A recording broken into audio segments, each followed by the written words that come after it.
Aita for refusing to buy my boyfriend's daughter a gift and silencing his notifications while I was away on a business trip. I, F32, went on a 8-day business trip to Japan. I work as an external consultant for a company. This would be a visit to scale our services. Me and 3 other colleagues would visit, but we would be at the same site for only 2 days until we were spread out to other areas. Was very excited until I told my boyfriend, Brian M38, of 8 months. His reaction wasn't very positive. I asked what was going on, and he said he was spaced out because of situations at his job, but he assured me everything was fine. Days later, he asked if I could take him. This caught me off guard, and I said I needed to think about it, and then he said he would want his daughter to come along. I understand his point. She's 17F, loves anime, and has impressive knowledge on some very niche characters. But also, I have my own kids, ages 4 and 5, and I would rather share the breakthrough with them, although realistically talking, bringing them would be unprofessional. My accommodations were paid for by the client and that I had already confirmed. I got a very nice accommodation, but it was definitely booked for a single traveler. My colleagues had other rooms. Bringing his daughter would require a separate bedroom or a suite. I would not go back to cancel on the accommodation or ask for a larger space, unthinkable, or do anything to mess up the schedule. When I told Brian, he said I should be able to ask for some changes. I also realized that he wasn't ready to pay for any of this since he said he would reimburse me later. I'm financially okay, but the whole idea of this trip is to make more money, not spend it, and potentially be unable to recover it. Also, this was never a vacation or anything, and he said things that showed me he didn't believe that me and my team and I were on a tight schedule. I could surely spend time with him and his daughter after work, but while bringing them at another time and not in that situation. I didn't ask the client at all because I was embarrassed. Also, I began to worry about his sense of humor. It's not like I've mastered Japanese business etiquette, but I took the time to learn, and Brian sometimes does things that get him in trouble. We would be having dinner with our client and colleagues, and I could either have him stay at the hotel, not a great way to treat a partner, or bring him along if that was permitted, awkward especially if it messed up the accommodation schedule. When I candidly expressed this concern, he got extremely pissed off and gave me the silent treatment. This stressed me out, and I told him. I left for the airport while he was still not talking to me. We talked only a few times while I was abroad. His daughter did not reply to any of my messages. I don't know if he falsely told her that she was getting an early high school graduation present, trip, or if she was just mad at me. I got a hold of a huge plush anime character and took a selfie asking if she liked it. No answer. About 1 or 2 days before I flew back, he started texting me with requests.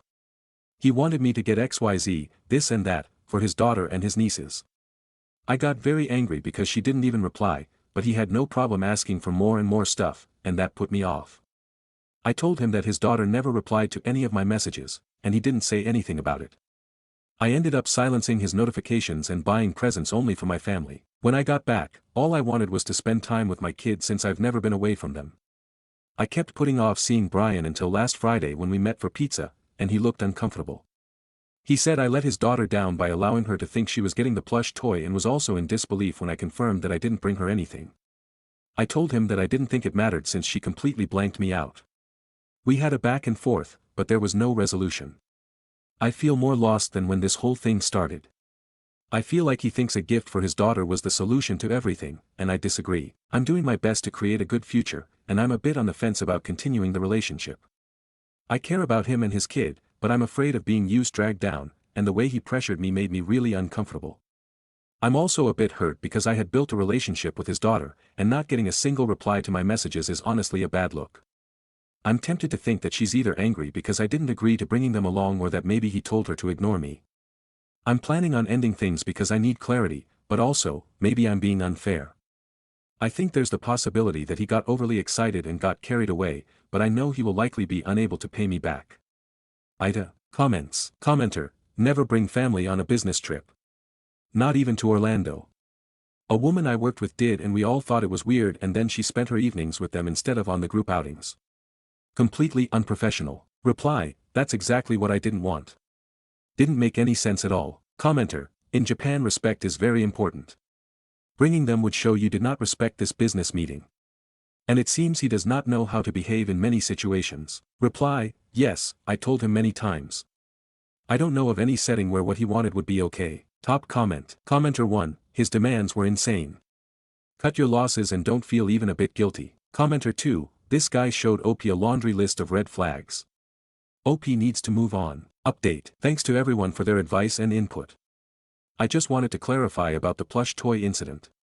His daughter and I used to spend time together, some afternoons after school while he was at work. I did give her spontaneous gifts that she enjoyed.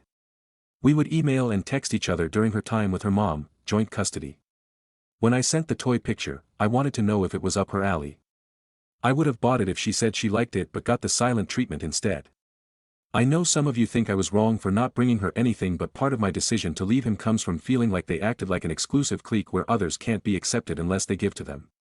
She left me on scene, and left me asking, hello, like an idiot. We broke up last night. He wanted to come to my place, but I didn't allow it. I drove to his place instead and delivered 2 packages that had been delivered at my P.O. box and told him that I would return any mail or package addressed to him from now on. I didn't get off my vehicle. The conversation was very short but very sour. I told him that he acted too greedy and conceited for me to feel any interest in prolonging the relationship. He tried to explain that his daughter was hurt because she had her hopes set on the trip, but I said this was a lesson for her so that she learns to work for her own things when she becomes an adult, instead of piggybacking her way. And also, that this is on him, as a father. I took off to avoid more back and forth. I asked him never to contact me again and blocked them both. I already changed my locks, changed all my streaming passwords, etc. Stories number 2. I have been lying to my husband about my religion our entire relationship. I, F, 25, and my husband, M, 25, have been dating since we were in high school. Both my parents had been raised Orthodox Christians, and they did get married in a church, but it was mainly so my grandparents didn't disown them. They did get me baptized, and we occasionally attended church when my grandparents visited. But I do identify as an atheist. The high school friend group we were in, while not at a religious school, did have a lot of Christian-affiliated people in it, and as someone who had always been embarrassed whenever church came up, it allowed me to talk openly about my few experiences with it. However, as all teenagers do, I lied, and heavily played up how religious I was to fit in. This was partly because my husband, the guy I liked at the time, was Christian, and while he had dated people who weren't, I thought it would give me a shoe-in to a relationship. I would act as though I believed in God 100%, which I do not. We started dating at 15, and we would bond over God, and he would invite me to his church. I always felt a bit guilty but assumed the relationship wouldn't go anywhere. I sometimes felt doubt and wanted to call it off, but from a couple of weeks into the relationship, he would talk about dating to marry and love over lust. Which, as a teenage girl, felt like something straight from a storybook and made me feel special. As our relationship developed, I just kept hoping that if I went to church enough with him I would begin believing and I would never need to tell him I lied in the beginning. He proposed to me at the end of 2022 and we got married in a cathedral last year. While I know I should have told him then, it was too perfect to destroy it and I was scared. I had spent almost a decade with him and leaving didn't feel like an option. I don't know what to do. I feel as though I'm living a lie.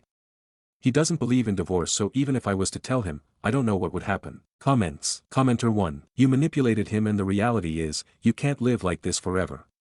It's clearly weighing on you, and that's not fair to you, or to him to continue without him knowing. Relationships are built on trust, and while this is a huge thing to confess, continuing to hide it will only make it worse. Commenter 2. This is a classic case of getting too deep into the lie. You lie about something, people believe it, you're worried about what will happen when you reveal you lied. But the more time passes, the worse it'll be when you reveal the deception, so it just gets harder and harder to reveal. Putting aside the fact that you lied to this man in order to forge a relationship, which is pretty fucked up to be honest, do you think you can sustain this lie for the rest of your life, and live with the guilt of deceiving a man you claim to love? From my perspective, seems like there are 4 options. A. Take the secret to your grave. Potentially very difficult, could blow up in your face if you ever break. Husband lives with a wife he doesn't even really know, but ignorance is bliss. B. Break off the relationship without revealing the lie. Relieves the guilt, but saves face. You don't have to live a lie anymore. Husband will likely be very hurt. C. Reveal the deception. Will likely cause severe trust issues in husband. Possible it will end the relationship, and tarnish your reputation, but best case scenario, with a lot of therapy, could create a genuine, honest relationship. D. Pretend to deconstruct, reconvert, and lose your faith. You do not reveal the full extent of your deception, allowing you to save face, and will potentially lead to a more real relationship. Might not alleviate guilt completely. Depending on the depth of his faith, could break the relationship anyway, and will almost certainly be challenging time for him. Less likely to make him hate you though. Update. I told him I couldn't take the weight of it anymore, and I confessed everything. How I lied at the start, how I don't believe in God, how I tried to force myself to for him. He didn't yell. He just sat quietly. Just to clarify, from the last post, isn't Orthodox, he is Protestant, but when we were in high school, whenever we would talk about religion, I would say I agreed more with Protestantism than the religion I supposedly was. When we got married, it was in a church, and he fully believes I converted with little doubt in my new faith. After I told him everything, he left. He went to his parents' house and I didn't see him all weekend. He didn't call, text, or anything. On Tuesday he returned home and he sat me down to talk. He is understandably heartbroken, not because I'm not Protestant but because I lied. He isn't sure if it's the real me he loves and his trust is broken. I asked him how he wants to move forward, but he hasn't decided. He has always dreamed of a family with me and doesn't want to lose that, but that dream has already been destroyed by my confession. I've suggested going to relationship counseling, but he says he isn't ready and is scared they will try to save the relationship rather than giving truthful advice from his past experience with family therapists growing up. I really hope he wants to stay and forgive me for what I've done. I've explained that if we have children I am happy to raise them under Christian beliefs and even continue attending church with him, though I am nervous this would build more resentment. I love him so much and would do anything to help him want to stay. Comments. Commenter 1. Trust is gained in drops and lost in buckets. You're going to have to wait. Commenter 2. It's out of your hands at the moment. You must now sit and wait for his decision going forward. Commenter 3. You lied about a fundamental part of who you are and what you believe for your whole relationship. Of course the trust has been obliterated. Anything you say to him now will sound hollow. Commenter 4. I was raised Protestant, congregational, went to Sunday school every week, was christened and joined the church. My mother was a member of all the women's church groups and a deacon for years. I don't go to church though I had my children christened there. Imagine my surprise when my mother told me she never believed the teachings of the church but she enjoyed the sense of community that was so important to it, helping people, supporting what they did for others. If you and your husband stay together, look at the church as my mother did. It was her way of serving the community. Stories number 3. Aita for telling my husband I don't want his mom to stay with us for 2 months in our one-bedroom apartment. My 31F husband, 30M, and I have been married for a few months. His father passed away recently, and understandably, his mother is grieving. My husband and his sister have been trying to support her. The issue is this: my mother-in-law may come stay with us for 2 months in our one-bedroom apartment. Our apartment is small. I work from home full-time, we have a cat, and we only have one bathroom. My husband works in office 3 days a week. His sister and her husband are also expecting their in-laws to visit during that time, so they can't host the mother-in-law, and the MIL apparently doesn't feel comfortable around them anyway. So she wants to stay with us, even though we have less space and privacy. I initially asked for a 6-month buffer before having families stay over long-term, just so we could adjust to marriage and living together. That boundary was acknowledged verbally, but now it's being brushed aside because of family duty. I said I'd be okay with a 3-week visit, but anything longer feels really overwhelming, especially in such a small space. I've also suggested an Airbnb, which I could probably help pay for, but my husband and his sister don't see that as reasonable. Now I feel like I have only 3 options. 1. Say yes and live in stress for 2 months. 2. Move to a 2-bedroom, which we can't afford right now. 3. Leave. My husband says I'm catastrophizing and making this harder than it is. But I feel like I'm being emotionally blackmailed, that if I don't agree, I'm cruel, ungrateful, or selfish. I don't hate my MIL. However, she did fat-shame me the day after my wedding, and expects me to help with domestic duties without asking my husband to lift a finger. I mostly just value having boundaries and privacy, especially during a vulnerable time in our marriage. I've tried to compromise but feel completely cornered. Aita for standing firm on not wanting a 2-month stay in our one-bedroom apartment, even after a death in the family. Edit. She is currently staying and can stay with my husband's sister who has the space, but doesn't want to during that time since her in-laws will be visiting for 1.5 to 2 months, hence the duration. My MIL herself has said she wants to stay with my husband, her son. Edit 2. His mother is highly dependent on others. She relied on her husband for everything. We're South Asian. Edit 3. For clarification, I told my husband prior to marriage that I would not be okay living with my in-laws. Stories number 4. Aita for not wanting my fiancé's ex-fiancé at our wedding. I want to start off with saying that I'm not sure if I've loved anyone quite this much before, and I have been married before. But never felt this type of compatibility and connection before, until all that came crashing down a couple weeks ago. My partner is friends with almost all of their exes, and I'm totally okay with it because I'm not a crazy jealous psycho and they have all been nothing but very nice and respectful to me, super friendly, and they all have their own partners and lives figured out, apart from my partner's ex-fiancée. They were together for almost 10 years but never got married due to some family drama from the ex-fiancée's side. My partner has gone on to say and reiterate a couple times that they were so in love, so into each other, and would have still been together if it wasn't for this particular family drama. They also broke up almost 3 years before we got together, however they were still sleeping together that whole time, up until a month before my partner met me. This already rang alarm bells when I heard it, but I shrug it off because I thought it was my past experiences and traumas talking through me, and not common sense. I try to be very mindful of giving people their own space, and letting them be themselves fully, speak how they want and be authentic. However, I would still be with my ex if not for this one thing, is not pleasant to hear, but I figured they just had a super strong loving bond and okay, I moved on. I never made any problems out of them being friends. I even tried a few times to reach out to this ex myself to become friendly. I sent them a couple of memes and tried to strike up small talk a few times on my own initiative, but they've always been super weird with me, making strange flirty comments to my partner when they've been speaking on the phone for example, or being condescending about me and my family. I don't want to go too much into detail about what they said to not make myself identifiable, but I gave them grace and 3 chances to become friends. They blew them all by completely disrespecting me and my relationship. This ex even implied that they talk with my partner secretly when I'm at work, probably to get a reaction out of me to see if I'll bite. I blocked them everywhere, my partner knows this, but I'm okay with them still being friends if that's what my partner wants. I'm cool with it as long as I don't have to be forced to be friends with this ex, because I have no reason to want to do that after how they treated me. My partner said they understand and were cool with that. They said they don't want to choose my friends for me just like they wouldn't want me choosing theirs fair. Anytime they speak on the phone they run to the other side of the garden, start wandering aimlessly to get away from me. It seems avoidant, like they don't want me to hear them talking, and I was okay with that too. Everyone has a right to private conversations. I get it. Okay, maybe I stopped being super enthusiastic about this person, and stopped asking, how is so and so, after they spoke on the phone or whatever, stopped wanting to become acquainted, however still remained completely civil, said hi when I had the chance, was polite as required. All was great until the final blow came. My partner asked me if they could invite their ex-fiancée to our wedding. I was shocked and couldn't answer. I said I would think about it, but I'm honestly so fucking hurt that they would even ask me that, knowing I have their ex blocked and knowing how they disrespected me and made me feel like an outsider in our own relationship. I'm absolutely gutted. What makes it even worse is the way they phrased it. I would love to invite ex to our wedding. They're my friend and I have a sentiment towards them. I will completely understand if you don't want them there, and I will absolutely respect that decision, but I would like them to come. At first I was sad and enraged. If you will completely understand and respect that I don't want them there, then you've just answered your own question, have you not? I feel like a deer in the headlights. This has completely killed my excitement for the wedding, and it's made it hard to even think about.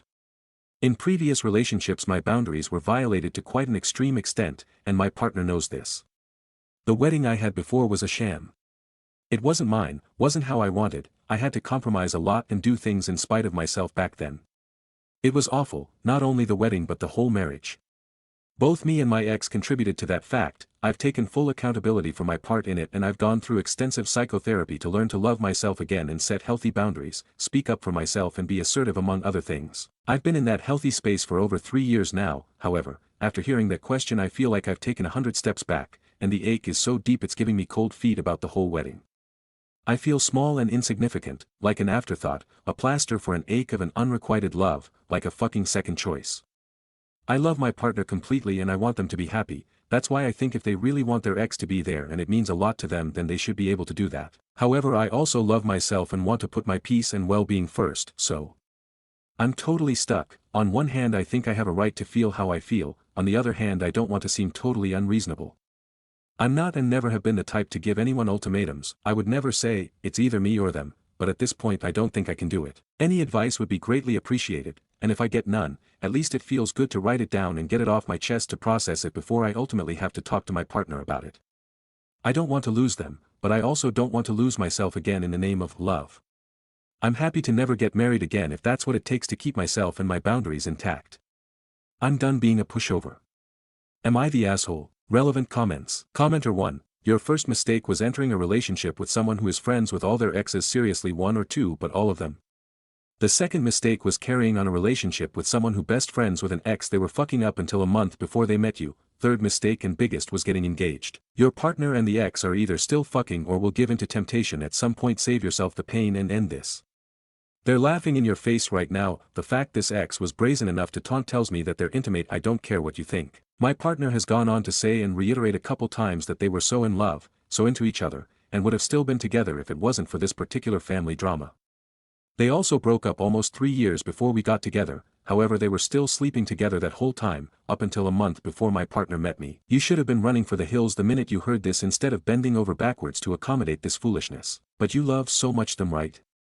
Yeah, good luck with that. Reply. The bluntness of this reply hit me in the face and woke me up a little bit. Thank you so much for this. Commenter 2, you know the way you feel about him. That seems to be how he feels about her. I'm so sorry. Reply. Wow. A gut-wrenching, but much needed and sobering kick in the face. Thank you for this. The harshest truths always land the hardest. OOP needs to reconsider her relationship with their fiancé if they aren't standing up for OOP. Reply. The one time my partner defended me was when this ex made a comment along the lines of, your partner's, me, home? I thought you only called me when she was at work, he. They made light and jokes of it while on the phone. My partner said, oh, that's just how she is. She has blunt, rude humor. But I was very upset about it, and only then did my partner call up the ex and tell her it was fucked up what she said and that it wasn't a funny joke. She reached out with a half-ass reply on Instagram, which I accepted but was always wary of her after, and she's made more stupid disrespectful comments since. Then I blocked her. Commenter 3, are you totally sure your fiancé isn't still having sex with this ex? They're clearly prioritizing the ex over you. That would be relationship ending. Reply, the ex lives on the other side of the country, thankfully. They last saw each other when they had sex a month before I met my partner. They haven't seen each other since, as far as I know, of course. Commenter 4, so, is this family thing still an issue? Could they be together or not? Editor's note, referring to the family drama mentioned. Reply, the family thing is that the ex's mother was very overbearing and the sole decision maker in the relationship. The ex was a mommy's girl and didn't take my partner's opinion into consideration if Mother Dearest said so. What's stopping the ex from finally realizing she's not gonna marry her mother? And what's to say that realization won't conveniently come when I'm walking down the aisle? The sheer idea of her being at our wedding has made me question if this is the right thing to do. Thankfully we haven't booked the venue yet, and since that stupid question I've stopped looking and planning altogether. Update. I mustered up the courage to speak to my fiancé today, after all of your heartfelt comments, all the great advice and encouragement, even in the form of harsh cold truths. Therefore, I have to start by saying a massive thank you to everyone who contributed something to the post. It validated my feelings and helped me not feel so alone with my thoughts. I appreciate every single one of you. I couldn't sleep last night after reading a few of your comments. They were very hard-hitting and made me reconsider not only my behavior and thought patterns, but my values as well. Because although I had strong moral values, I was not upholding them at all by not speaking up for myself. That changed today. I woke up and knew that I couldn't hold it longer and had to let it flow out naturally, just like in my original post. I mentioned the disrespect, the lack of communication between me and the ex despite my previous gentle efforts, the stupid, flirtatious and jealous jokes from her. I laid it all out on the table. My voice was shaking, but I got out everything I needed to get off my chest and then some. In the heat of the moment I even concluded with, I love you so much that I want you to have the wedding of your dreams. I already had one that wasn't mine. I know how much that sucks, and I wouldn't want to wish it on you. That's why if it means that much to you for her to be at the wedding, then I'm willing to set you free and hope y'all have a very lovely celebration without me. Of course I ended up shedding a few tears, but they were met with complete consolation, consideration and empathy. I was reassured, comforted and I felt heard. Which is what I desperately needed. As many of you correctly pointed out in the comments, I'm someone that always wants to be the most accommodating to the people I love. Sometimes even to my own detriment, which I was able to recognize again through this situation. It's something I worked through in therapy before, thought I succeeded, but healing isn't linear and sometimes old patterns creep back when we feel the most vulnerable. I can fully admit this happened. My fiancé asked me why I never made it obvious that I don't like her. Why I acted so cool about it. To tell you all the truth, my partner is right. I didn't overly let it show that I don't like her other than blocking her everywhere. Partner claims they didn't realize I still had her blocked and thought I didn't, because I didn't act like I hate her, out of respect for my partner. But in that way I disrespected myself and my own boundaries. I was honest in my reply, if she's your friend, and you guys are cool, and I love you and want you to be happy, then why would I hate on your friend to your face? My fiancé looked at me completely puzzled and said, well, because you're the most important person to me, and how you feel is my absolute priority. I didn't realize you were so uncomfortable with her. I'm so sorry I didn't see it and was oblivious. I will do absolutely anything for you to feel like you're number one, because you are. She will not attend our wedding, she won't be in the picture. I love you. They also questioned me on why I didn't react straight away when the question about her attending was asked, why I didn't just burst out with, "Are you kidding me right now?" And I explained that I wanted to think it through. I wanted so badly for it to be okay, but it just isn't, and I don't want her at the wedding. I can't have someone present that I feel holds animosity towards me and our relationship. I have too much respect for myself. The reply I got made me very happy. I totally understand that and I agree with you. I get it, and I'm sorry. But next time please just don't bottle anything in, I want you to feel safe. About the phone calls. My partner didn't want to bore me with the ex's crap, trivial small talk and her complaining about stuff. I want to believe it, it seemed very genuine, but I'm still giving it time. And for those wondering about if the wedding plans are commencing, they aren't for now, but may again in the future if all goes well. I've decided words aren't enough, and I want to see all of this in action. I want to see clear boundaries put up with the ex. This was the only thing in our relationship that made me uncomfortable, her being so out of touch, lacking decorum and disrespecting our union, and my partner being so oblivious to it. They even said her stupid jokes fell on deaf ears because it was obvious that she was just being jealous and bitter, because she hasn't found anyone yet, and can see we are very happy together and have a lot more in common than they ever did. My partner apparently found her jokes quite pathetic, and said she always was a bit rude and tactless, which is something they never liked about her. Sounds a lot different than, "We'd still be together if it wasn't for her crazy overbearing mother," but alas, I'm giving it a chance. Lesson to take away from this situation for me: continue working on assertiveness and speaking up. This is a gradual process. Don't bottle things in. That doesn't mean burst out into flames every time an uncomfortable feeling arises, but sit with it for a moment and let it be heard. Always speak your truth no matter the outcome. And if no change is made and the ex reappears with a vengeance, they can have each other. For now we're gonna take things easy while we work on patching up this wedge and rebuilding trust. If my partner puts their money where their mouth is, I'm confident we can make this work. And who knows, in a few years once the ex is happily married too and everyone knows their place, maybe we can all laugh about this together at a summer barbecue. Maybe not. Once again, thank you all so much for your input and your encouragement, and let's see what the future brings. Much love to you all. Relevant comments. Commenter 1. Why I never made it obvious that I don't like her. Honestly, I thought you blocking her everywhere should obvious enough to him on that part. NGL. I'm glad the wedding is on pause because I don't like how he acting oblivious on everything related to her. Running off to other side of the house while talking on phone, didn't share with you whatever mundane things they talked about, etc. Her jokes are pathetic, okay, and he still talks to her on phone. He didn't exactly reassure you that they are truly just friends. And the biggest elephant in the room, his comment about the possibility of them still together if that one thing is sorted out. Is he still feel that way? While talking about marriage with you, sure, you should communicate clearly and earlier, but come on now, he can't be that oblivious. Reply, that's exactly why the wedding is on hold. Because even though I love my partner very much, this whole situation and excuses absolutely stink. I wanna see some actions, words are empty until proven. Commenter 2, OP, is your partner a woman too? I ask because this would make so much sense if it were a WLW relationship. Reply, yes, we are all women. I never thought I'd end up falling in love with one of those. I'm friends with all my exes lesbians, and it's driving me nuts. I don't subscribe to all that nonsense. An ex is an ex for a reason, and I can tell them happy birthday and Merry Christmas, not hide away with the phone so my fiancé can't hear. That stops or I walk. I've been through too much in life to put up with this kind of mess. We'll see if my fiancé stands on her words or not. I hope she does, but if not, I'll be leaving regardless of if it hurts or not. Commenter 3, everyone in the comments say he, and assuming it's a guy. This reads more like a lesbian relationship. Op didn't mention the gender of her fiancé once, which I assume is on purpose. Reply, y'all are too clever. Yes, we're lesbians, but the ex is not. Commenter 4, have they admitted to not having any more contact with this ex? Do you have an agreement that if she continues to disrespect you, if they will cut X off? Reply, if she ever feels she has the space or capacity to undermine or disrespect me again, I'm walking. Because that would mean my partner has kept in touch with them in a significant way. I'm not going to give ultimatums and tell grown, 40-plus-year-old people how to act, how to adjust their behavior and how to treat me. I said what I had to say, reiterated that I don't see myself becoming friends with this person due to their treatment of me and our relationship, and that I don't want to hear from or about her anymore. I can't be 31 and have more emotional intelligence and spine than people over a decade my senior. If this situation repeats and I have to explain myself again, that would mean I wasn't heard at all in the first place.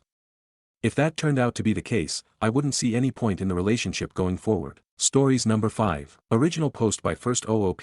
Woke up to my crows screaming at me through my window at 5 a.m., was mad but turned out they wanted my help. Fast forward to me scaling a fence to wrangle a feisty little cat that was menacing my crows. I feed my crows on my apartment patio, which is about 10 feet off the ground and overlooks an enclosed gravel parking lot for a nearby business. My crows can perch on my fence and see me through my window. This morning at 5:30 a.m. they started absolutely screeching at me through the window, which they have never done before. I just got back from a camping trip so I thought they were mad I had been gone. I went out there to be like, it is too early to be yelling for snacks. Everyone was still screeching and I'm mad cause it's cold and I'm half asleep, so I go to toss the kibble into the parking lot instead of putting it on the railing so they'll move away from my apartment. That's when I see the cat. Like duh, of course they were mad about something. Well, the cat didn't look very old and was stuck in the parking area, it's fully fenced in and locked, and obviously a danger to birds. So I got dressed and went to get it. Man, what an adventure. It took me 30 minutes to catch this damn cat. Not because it was scared of me but because it was having way too much fun terrorizing the birds and making me chase it. Plus I had to climb the fence to get it and then climb back over with the cat. I wrapped it tightly in my hoodie. At least there weren't a lot of people out to witness me sing and swearing for 30 minutes in the early hours. My crows followed us around the whole time and kept showing me where the cat was when it would run away so I could go catch it lol. At one point the cat was rolling around on a roof shed and all these birds were perched in the tree above it screaming, and I swear this cat was eating it up. Anyways, I finally managed to get the sneak wrapped in my hoodie and it's now resting safely in my puppy's crate until I can find the owner etc., already working on that part. I have 2 big dogs and a 560 square foot apartment so Kitty is not staying here. Though my older dog is obsessed with this cat. She is just laying next to the crate staring at it. I hope my crows are grateful because waking up at 5:30 a.m., climbing into a locked fenced area, and wrangling a sneaky juvenile cat in order to protect my crows was not on my list of things I wanted to do this morning. Update. Kitty is back with owner, an older woman in the neighborhood who told me that Kitty is an indoor-outdoor cat and she has a lot of freedom. I let her know that I apprehended her because the birds I regularly feed were very upset going after the cat and reminded her that outdoor cats are a danger to birds. Probably won't change anything, but at least I told her. Notable comments. If you have to save it again, tell its owner it was trapped in an area with no escape, food or water, and embellish a bit that you were worried it would die where it got stuck and that the bird seemed to be trying to eat its eyes. Maybe a bit of fear for her outdoor cat would help it become an indoor cat. Reply. Oh, for sure. If I have another encounter with this cat owner I am hamming up the danger to the cat because she definitely didn't seem concerned about the bird population. I didn't even mention they were crows. I thought an older lady would understand being concerned about little birds being fed, but alas, she was not. Another commenter. I wouldn't mean crows. Plenty of stupid people already don't like them. No need to have her meds with them to protect her cat.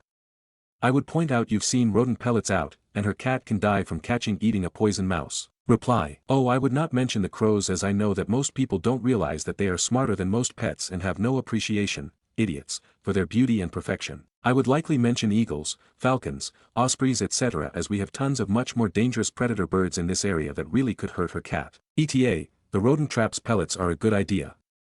There are plenty of traps around so it would be an honest warning. Another commenter. Cool that they not only thought to come get their big 2-legged no feathers friend, but also help track it for you. Reply. It was. They watched the whole encounter from the closest safest perch they could and whenever the cat got away from me they would dive bomb her. She did not care very much though rolling on the floor laughing. When I finally managed to carry it away, it kept jumping out of my arms. I had both my hands around its chest supporting its front with the bottom half just dangling so hopefully the crows enjoyed seeing it caught and embarrassed like that. Update 1. Saved my crows from a cat now I'm famous with all the local crows. A couple days ago I posted a story about my crows asking for help dealing with a menacing cat. I handled the situation with poise and definitely did not rip the seat of my pants on a chain-link fence. Everywhere I go lately crows show up and say hi. Driving my car. They swoop down in front of my windshield. They fly by my window, walking my dogs. They follow us and hang out on nearby perches when we stop. Drove 20 minutes to my parents' house. A murder of 20 was waiting for me in the trees and it really did sound like they were talking about me. Within a couple minutes there were 50 face with tears of joy. My main bro says hi to me every chance he gets. He's the one who alerted me to the cat in the first place. I've never named him because it feels weird to name a wild thing, he probably already has a name. But maybe I should call him something. Open to suggestions. He makes this crazy, wah wah, sound I've never heard another crow make. It's pretty fun being famous with my city crows. I bop around town a lot, so I'm making lots of new crow friends. It's very cool how they can tell each other about someone. I feel like the local crow hero and I'm down for it. Does your murder need protecting? Be there in a minute. Notable comments. Maybe that, wah, wah, sound is your new name in crow speak. Reply, shut up, I'm crying. Here's a sound clip of him. Another commenter. I've never heard a crow make that sound, shocked, sounds almost like a ringtone. Reply, it's insane. The first time I heard it I was like, WTF was that? And then I watched the sound come out of his beak and was even more like, WTF was that? Another commenter. Their ability to mimic is spectacular. I was once working near a construction site, and several of the ravens there had figured out how to imitate the sound of a pneumatic hammer. They would take turns, one of them would fly into a giant metal skiff garbage bin and make the pneumatic hammer noise, which would echo and scare away the nearby seagulls, and its compatriots would feast on discarded food, and then they'd switch off. Reply, they are so smart. My puppy was getting into the treats I put out for my crow bro, so he went to the other side of the patio, knocked some treats onto the ground to distract my puppy, and then as soon as my puppy ran for the other treats crow bro went back to the stash. Then I took my puppy inside so bro could snack in peace, haha. Love this story. Crows fucking with seagulls is always funny. Second update, Wag Wah and his mate saying a close hello, also making sure the other crows know I've been claimed. Description of video, first, 2 crows, both in trees, and a man calls one crow, so pretty. The video then cuts to a dog lounging on a porch while watching a crow walking along the railing. The camera then zooms in on the crow. Here's my main bro, calling him Wah Wah and Wallow after everyone gave suggestions for his nickname, and his mate. Mate is in the tree on the left and Wallow is hanging out on the right supervising. See my post history if you want more backstory. While I was out on my walk with my dogs today, just before the tree hellos, a different crow came along with a treat in its beak and showed it off to me like, hey, you got treats? I like them, you could feed me too. Unfortunately I did not have any crow treats with me at the time. Slacking, I know. As soon as I started talking to this crow, Wallow comes out of nowhere and tackles them, knocks them on their back, and just lays into them. The other crow was fine, flew away a second later. I have to say I cracked up. Not the first time Wallow has kept crows away from me, but usually he's only territorial about my patio. Seems like he's upping the ante. Once the other crow was dealt with, Wallow and his mate flew in and perched on these 2 trees within feet of me. The video is not zoomed in, they were both within an arm's reach, the closest they have chosen to get yet. We had a nice little chat and then my dogs and I went on our way. After promising further treats at home of course. The second part of the video is Wallow on my porch strutting around on the railing. He just had his treats and is feeling pretty good about himself for claiming his territory. I've been wondering why I only get 1 or 2 crows on my patio for a hot minute. Definitely confirmed it today that Wallow is keeping them away. He and his mate are the only ones allowed, and he only brings his mate when he's feeling it. Editor's note, if you are interested in learning more about crows and corvids, read the comments, as there is a lot of useful info there as well as fascinating trivia. Stories number 6. BF found an old photo of a guy with his head on my chest, now he says I micro-cheated before we were even together. I am a 24F and my BF is 25M, have been in a relationship for over a year. Recently he was going through my gallery and found a pic of a guy with me. He had his head on my chest. He was a friend but to the best of my knowledge, neither of us had any intentions or interests in one another. Of course I can't speak for home fully. I wasn't even aware that I had this pic. I genuinely didn't think anything of it. He deleted the pic as soon as he saw it and deleted it from recently deleted folder. Just for context, the date on the picture was a little over a month before we became official. He got upset but dismissed the matter. Days later he brought it up again and I explained that I didn't have any intentions of being with this guy. I apologized saying it was wrong and it's not right for someone to have access to me like that, especially someone I have no intentions of being intimate with.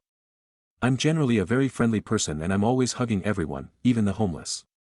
I knew it's something that would be an issue in due time and it's something I've been working on. We fought, he broke up, I went over to his house, we made up and he apparently forgave me. Days later he brought it up again and made me apologize for micro-cheating on him and being disloyal and that I betrayed his trust. I first explained that it can't be any form of cheating because we weren't official, though we would go on dates and stuff. In the beginning he used to give slight hints of not wanting a relationship. But that's besides the point. Even then I didn't want this person in the picture at all. I proceeded to apologize for the micro-cheating, the betrayal and everything cause it was getting exhausting. But later it didn't sit right with me and I told him I'm only apologizing for giving someone access to me like that cause I know it isn't right, but I'm taking back every other part of my apology that says I acknowledged the micro-cheating and being disloyal. As much as I do realize that it hurt him, I don't think I owed him loyalty during the talking stage. I chose to be loyal to him in the time nonetheless cause he was the only person I was talking to, but I don't believe I owed it to him. Now he is saying he can look past it and can't view me the same. He can't get the mental picture of another guy on my boobs. He feels deeply hurt and doesn't understand how I feel I didn't owe him loyalty. My thinking is messed up. Please advise me. How do I handle this situation? Stories number 7. Aita for not caring that my step and half siblings want nothing to do with me. I, 18M, live with my paternal grandparents and right now things are tense with my mom and one reason for that is my paternal side of the family and my step and half siblings. My dad died when I was about 4. Around the same time my mom was getting married. My parents divorced when I was about 1 and I don't think they were on very good terms at the time. When mom remarried she tried to end all contact with my paternal side of the family, which made them sue for visitation in court and they won. It was more than my mom and her husband agreed with so they tried to fight it often and there was always this back and forth to court over me. I was adopted by my mom's husband when I was 7 because mom didn't look up the law accurately enough and they thought it would remove my paternal grandparents' claim for visitation. It didn't. And her husband never liked me because I loved my paternal family and wanted to spend time with them. The reason this was a huge deal is because neither my mom nor her husband had extended family between them for one reason or another and that meant my step-siblings had no extended family and neither did my half-siblings when they came along. But I had a massive extended family and I went on vacations, got gifts, was taken places and overall had grandparents and cousins and aunts and uncles that none of the other kids had. My paternal family wanted nothing to do with my steps or halves either and that was the cause of more arguments than I can count. My mom's husband told me if I wanted him to take the adoption seriously and actually be my dad I would fight for his kids to be included. When I didn't he made his true feelings about me known and how he saw me as more work than I was worth. My step and half siblings were resentful for what I had and jealous of it too. There was always some fight when I had a school play or a football game and I had my extended family show up. Same thing for any grandparents' day event we had in school. I had grandparents. They didn't. My grandparents showed for me and not for them. The resentment and anger got worse as I got older and my mom told me that if I didn't fix things I'd need to leave once I turned 18 because it wasn't fair for me to live there as an adult and not share the family with them. So I moved out on my 18th birthday. My mom hadn't expected it and it pissed the steps and half off. Things with my mom got even worse when I asked my grandparents to adult adopt me. Before that we looked into reversing the step-parent adoption but that was not something I could do. Mom told me it was so disrespectful to say fuck off to the man who raised me. She didn't even care that she's not legally my mom anymore. All she cared about was her husband's name is no longer on my birth certificate. We don't talk much since I moved out 7 months ago. When we do it's fighting or tension. Now my mom's mad because she told me recently none of my step or half siblings want anything to do with me and I didn't care. She told me I grew up with siblings and should care and I should be heartbroken that none will talk to me. I told her I have cousins my own age so it's not like I'll be alone. That only pissed her off more but it's true. Stories number 8. Entitled Lady wanted to use my yard. This just happened last summer. I'm still just kinda baffled. I was sitting in a chair on my front porch playing on my phone and a lady drove up. Never seen her or her car before. It was like a bright teal color, not something you normally see, so I'd have remembered if it drove by often. She stopped outside my house and was like yelling hello and waving at me. I looked up. I'm sure the confusion on my face was obvious. I said, hello. She said, I want to ask you something, and now I'm annoyed like oh god are you an MLM lady, some religious sect? But I just said, about what? And she gave me a weird look and said, I want to ask you something. I responded, okay, about what? Again with the look she waves her hand around and says, I don't want to ask from this far away. Now red flags are going off. I'm like there's zero chance in hell. I'm getting up and walking over to this strange lady's car so I tell her she's free to get out of her car and get a little closer. Doesn't seem super happy but she does and just stands behind her car so really not any closer than she was to begin with. Then she asks if my street has a lot of traffic. I told her it had a good bit thinking she's worried about her car being parked kinda in the middle of the road, but no. Her next words really baffled me. I'm looking for someone to let me use their yard to have a yard sale. I immediately just said, no, not here. Everything about this lady had already rubbed me the wrong way. There was no way I was letting her use my property for hours. She was flabbergasted. No. I repeated, you know, not here. She called me rude and was saying a bunch of other stuff I didn't catch under her breath while getting back in her car in a huff and driving away. And I'm just sitting there like, why? There's also an empty field literally at the corner of my street, so just know, lady, you aren't entitled to use my yard for your sale. Stories number 9. My birthday got turned into someone else's engagement party. Am I overreacting for being annoyed? I threw a lil birthday dinner for myself last weekend. Nothing crazy, just a cute night out at this nice restaurant with like 12 to 15 people I'm close to. I don't usually make a big deal out of my birthday, so this one felt kinda special. Anyway, a few days before the dinner, this guy friend of mine, let's call him Jake, 20M, hits me up and goes, "Hey, do you mind if I propose to my girlfriend at your birthday thing?" And I'm like, honestly, I'd rather you didn't. I was super polite about it. I told him I was really happy for them and I get that it's a big deal, but like, I just wanted one night where the focus wasn't on someone else. He seemed a little bummed but said he understood. Cool. End of story, right? Nope. Fast forward to the actual dinner. Things are going great, everyone's vibing, I'm finally enjoying my moment, and then Jake stands up, clinks his glass, and starts giving a speech. At first, I thought maybe he was about to say something nice about me, like, happy birthday, or something, but nope. This man legit turns to his girlfriend, drops to one knee and proposes. Right there at my dinner. She says yes, everyone starts clapping and cheering, and just like that, my birthday dinner becomes their engagement party. I was honestly in shock. I didn't want to be that girl and cause drama, so I just smiled and clapped along, but inside, I was pissed. Later, I pulled Jake aside and was like, dude, why would you do that when I literally asked you not to? And he goes, come on, you knew I had to. It was the perfect moment. You're not mad, right? I told him I felt super disrespected, and he straight up told me I was being selfish because an engagement is more important than a birthday.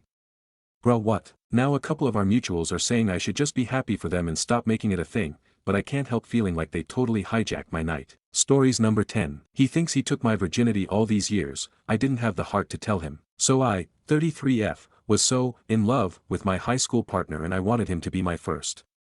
He apparently had already lost his virginity and then some prior to me. He was 2 years older than me. I was super nervous thinking he was really experienced. Well, the day comes, we're getting hot and heavy. He puts on the condom. I'm ready. And he slides it, in between my butt cheeks and the bed, and he thinks he's in, and he proceeds to make the motions. And I'm laying there thinking, he can't think this is the real thing, right? There's no way. Do I stop him and tell him he's not in? Crap, it's already been going on too long. If I stop him now, it could be very embarrassing for him. I'll just let him do his thing, I guess, and never speak a word of this to anyone. He finished and seemed very proud of himself, and he asked if I was good and I smiled and nodded yes.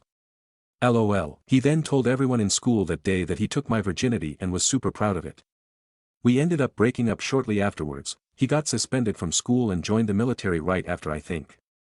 Then I lost my virginity to the guy after him. Him and I are still really good friends actually, and he occasionally brings up the fact that he took my virginity and I still don't have the heart to tell him that he did it with my butt cheeks and the bed, LOL. Stories number 11. Witta for telling my friends I don't care what they think about my situation and to stop going on about it. I recently had a baby and after 2 weeks I felt well enough to see people, so my 2 friends, who already have children, came over. We were all chatting when one of them asked, is my partner good with the baby? And I was saying that he's absolutely great when he finishes work for the day, he's straight on dad duties and happy to do so of course, so I can go shower and sort myself out and stuff, and that he's just really good in general when I need him, and that he's great with our baby. Other friends said, does he get up to do the night feeds, changes and stuff? So I said, no. Why would I disturb his sleep in the middle of the night? That's my job and I'm happy to do it. And they both kinda looked at me like I was a psychopath. We got into a debate where they were saying he should be getting up and doing night responsibilities just as much as I am. I'm not working, so I can sleep whenever, during the day or the night while baby is settled. Sure, I'm tired, but that comes with motherhood. I explained to them my partner works, he's the provider for this family. At night, I let him sleep, because he has work the next day, I do not, and can sleep. He can be fresh for work and provide for us. This is not something he has said BTW. This is my choice, and what I wanted to do, and I'm happy with that, and what he does for me. He does a lot for me, and I appreciate him. I don't need him to get up in the night with baby at this point, plus, he can't feed our baby anyway, because I'm breastfeeding and don't pump, baby gets their food from the source. They kept going on about it to a point where I had to tell them to shhh and mind their own, because this was our setup, and it works for us. Stories number 12. My partner, 39M, was arrested and I, 35F, asked for court records to ease my mind. I recently found out that my boyfriend of 2 years was arrested about 10 years ago after being accused of hitting his ex-girlfriend. When I first confronted him about it, he looked me in the eye and said he had no idea what I was talking about, that he'd never even been in a courthouse for domestic violence. I told him that didn't make sense, and he kept insisting it never happened. But about 5 minutes into the conversation, he suddenly changed his story. He said he had been arrested but had completely forgotten about it. Then he explained his version of what happened, that his ex was crazy, made it all up, and that the case was eventually acquitted in court. I listened, then called him out for lying at first. He swore again that he never hit her and that it was all false. I get that people have a past, though ideally not one involving accusations of domestic violence, but what really bothers me is the way he first denied it, then claimed he forgot about it entirely. How does someone forget being arrested for something so serious? That just doesn't sit right with me. I asked to see the police report and court records, not because I think he's lying outright, but because I want the full picture. Until that point, the conversation had been calm. But the moment I asked for the documents, he completely lost it. He said I should just believe him and move on. To be clear, I've never felt unsafe with him, and I told him that. I don't believe he would hurt me. But the way he reacted, the denial, the sudden change in story, the refusal to share documents, makes me feel like he's hiding something. Now he's saying that if I don't trust him, we can't move forward. I know I could probably get the records myself, but if he won't be transparent with me, what does that say? Especially if I find something that contradicts what he told me. What would you do in this situation? Would you drop it, continue to ask him for the documents, or just try and get them yourself and see what it says? Stories number 13. Aita for calling off my wedding after finding out my fiancé never had the money he promised to contribute. I, 33F, have been with my partner, 32M, for 5 years. He proposed in March 2024 and we agreed to get married in December 2025. He promised to cover 70% of the wedding costs and said he'd transfer money to my account whenever I paid for something. I ended up handling all the planning and bookings. By April this year, I had already paid around $500K, local currency. But when I checked, he hadn't sent me a single cent. I kept reminding him, and he always said, "Yes, baby," after work. I work in an accounting firm with over 40 clients, so I'm insanely busy and didn't have time to double-check every day. But I trusted him. When we finally sat down to talk about it, I found out he didn't actually have the money. He planned to ask his parents or use future income, meaning he had been lying about having savings. All this time, he bragged about being financially stable and successful. He's a lawyer, but apparently, it was all talk. I understand that people can go through tough financial times, but lying about it and letting me carry all the burden.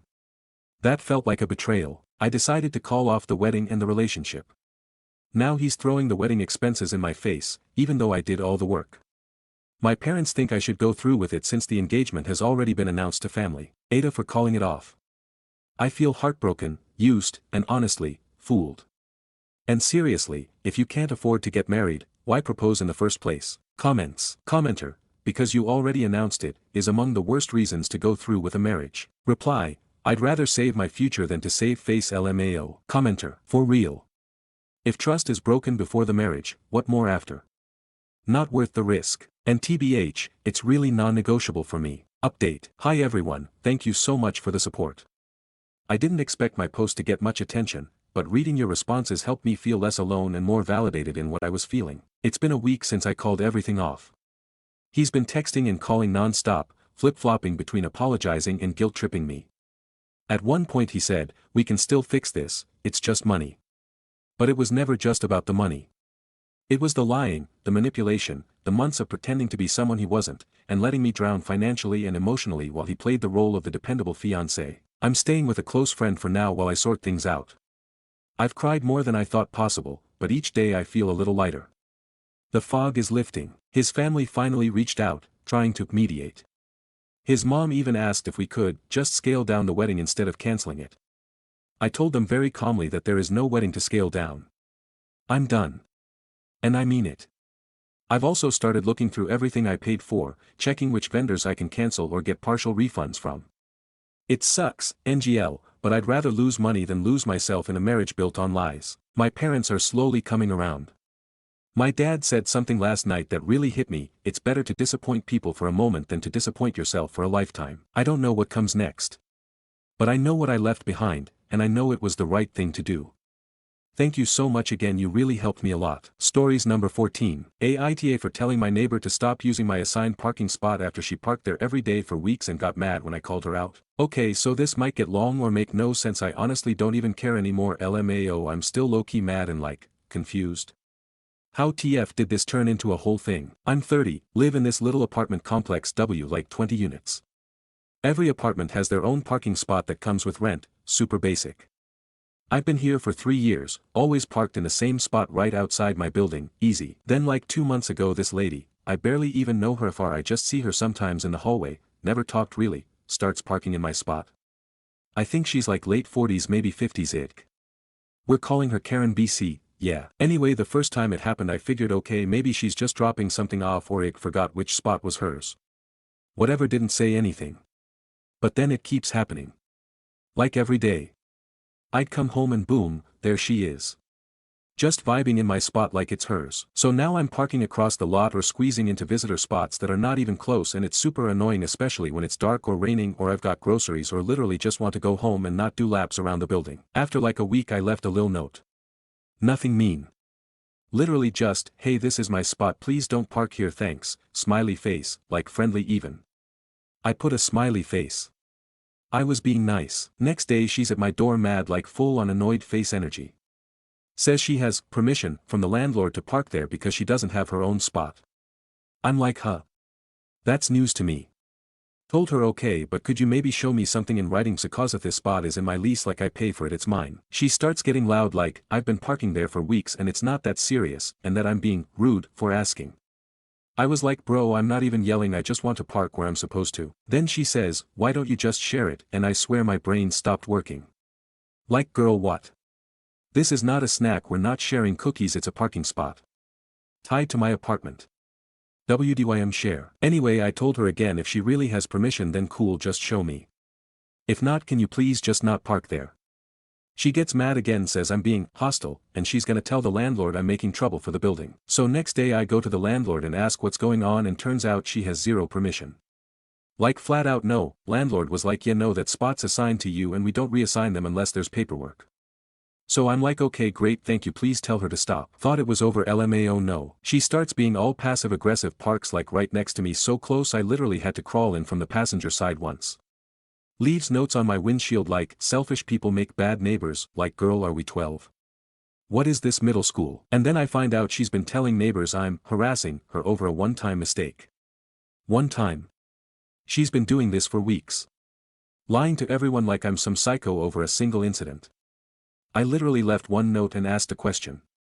That's it. And then last week I come home and she parked sideways in the visitor spot behind my car, so I couldn't even leave. I knock on her door and she straight up won't open it. Just yells, deal with it, through the door okay boss, battle unlocked I guess. Had to call the landlord again and they literally had to come move her car. I felt like a child tattling, but what else was I supposed to do? Now the whole building feels weird. She won't talk to me. Just death stares. Neighbors are what's the drama, and I'm out here just trying to go to work and park my damn car. I've been polite. I didn't cuss her out. I let the landlord handle it. I asked a normal person. But she turned this into a whole neighborhood saga over my parking spot. Bro, I pay for this spot, what are we even doing? So am I the asshole for not wanting to give up my own spot that I pay for? Or should I just let her keep taking it and park 3 blocks away like some kinda NPC? I just wanted peace and now I'm living in a sitcom with this woman, unbelievable. Stories number 15. Aita for asking my friend's GF how old she was when she made that ceramic. This happened a few days ago and I wanted to get some opinions. My friend, who I'll call Marcus GF, Sarah, invited me and a couple more friends to dinner as a way of getting to know one another.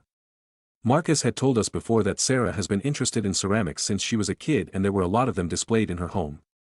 Now here I want to just say that I had no malicious intent when I asked this question, and I just wanted to show that I was interested in getting to know her, as she seemed like a genuinely nice person. So, I saw a little ceramic pot in the living room and asked her how old she was when she made that one, as I also participated in the ceramics club when I was a kid and it reminded me of a similar one I made which I still keep in my house. When I asked the question I could see on her face that she got upset and she told me that she made it a couple of weeks ago. I immediately tried to explain myself, saying that I didn't mean it was bad or anything, and told her about my own little pot I made, but I could see that it wasn't really helping. Marcus gave me a look and then changed the subject, but I could sense that she was a bit more distant towards me throughout the day. After we left, Marcus called me to berate me while I tried to explain everything again. He is still angry with me for everything, and though I feel bad about my comment, I didn't mean anything bad by it. So what do you think? Aita. Comments. Commenter 1. Soft YTA, only because of the way you phrased it. You could have asked, when did you make this?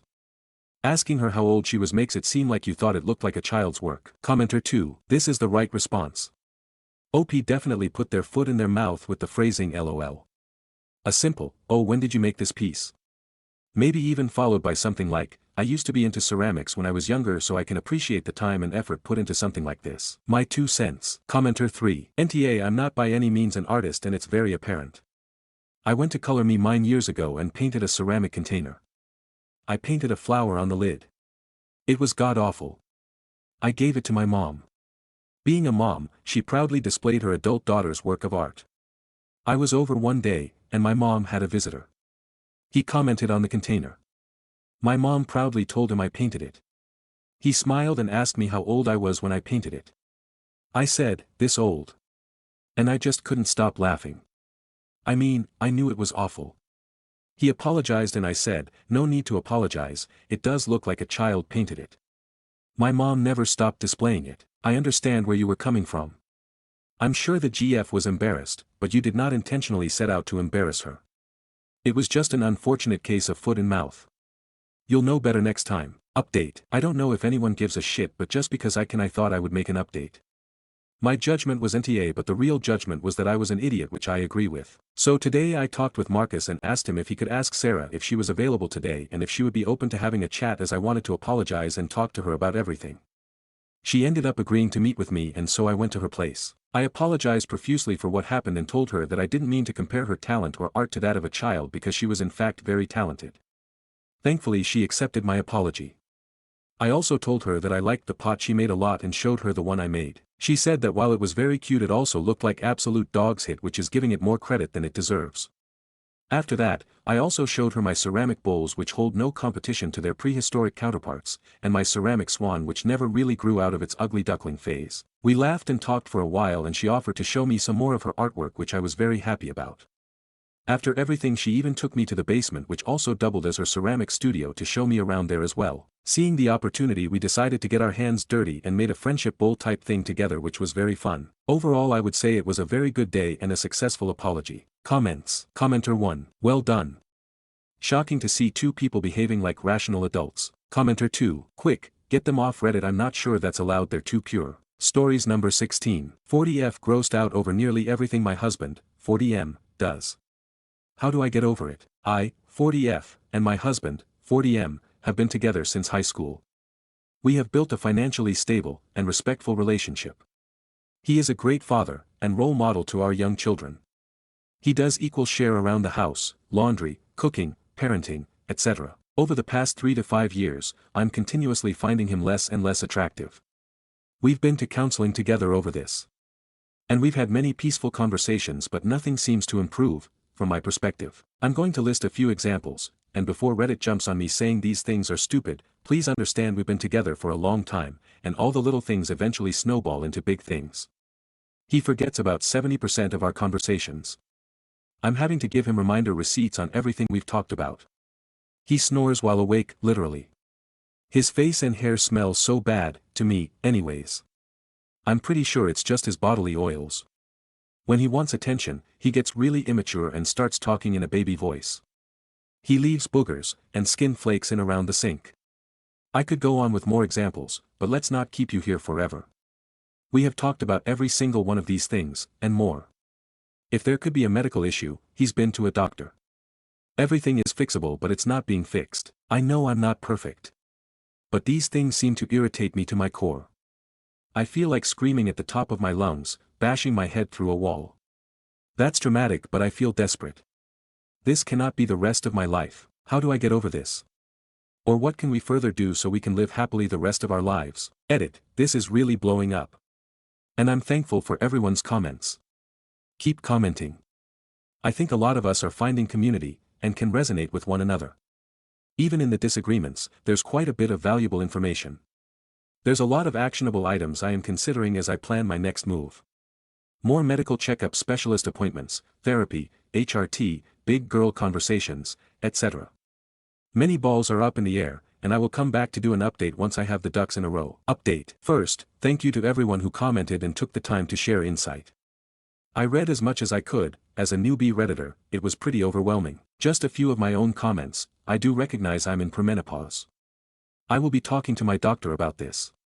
Even though the rage boils my entire being, I still remember how to be gentle, kind and empathetic. I was never a raging bitch towards him like a few suggested. I'm more forceful with my tone to truly get my message across. As many of you pointed out in the comments, I've let a lot slide in the past, which is how I've gotten here. So premenopause rage is actually emboldening me to be more assertive. My annoyance is amplified, but his behavior is still unacceptable. He doesn't have ADHD, that's actually me, lol. Unless mine is so bad, he looks neurotypical, lol. He has gained weight over the past few years. He's not obese, but he's been an athlete the majority of his life, and so the extra 50 to 70 pounds is probably a lot for him and is causing a lot of the issues. The hygiene issues will have to be discussed another day. Based on what happened tonight, I don't think he could have handled it. I will be making skincare suggestions but will not be purchasing things for him. He's a grown-ass man and can do that himself. I've been proactive to make sure I'm taking care of myself as I age. I don't need to be making his doctor appointments and buying him his skincare. And the baby voice thing, I'll just keep telling him it's deeply unattractive and honestly gross. And I will not be having sex with any man who chooses to talk to me like that.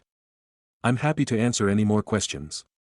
But as this sub only lets me do one update, I guess this is it. To the update, sorry so long, it was like I was talking to a child tonight. We were relaxing in bed, and I began by saying, have you ever considered getting tested for sleep apnea? He says, apprehensively, yes. I have, and waited for me to continue.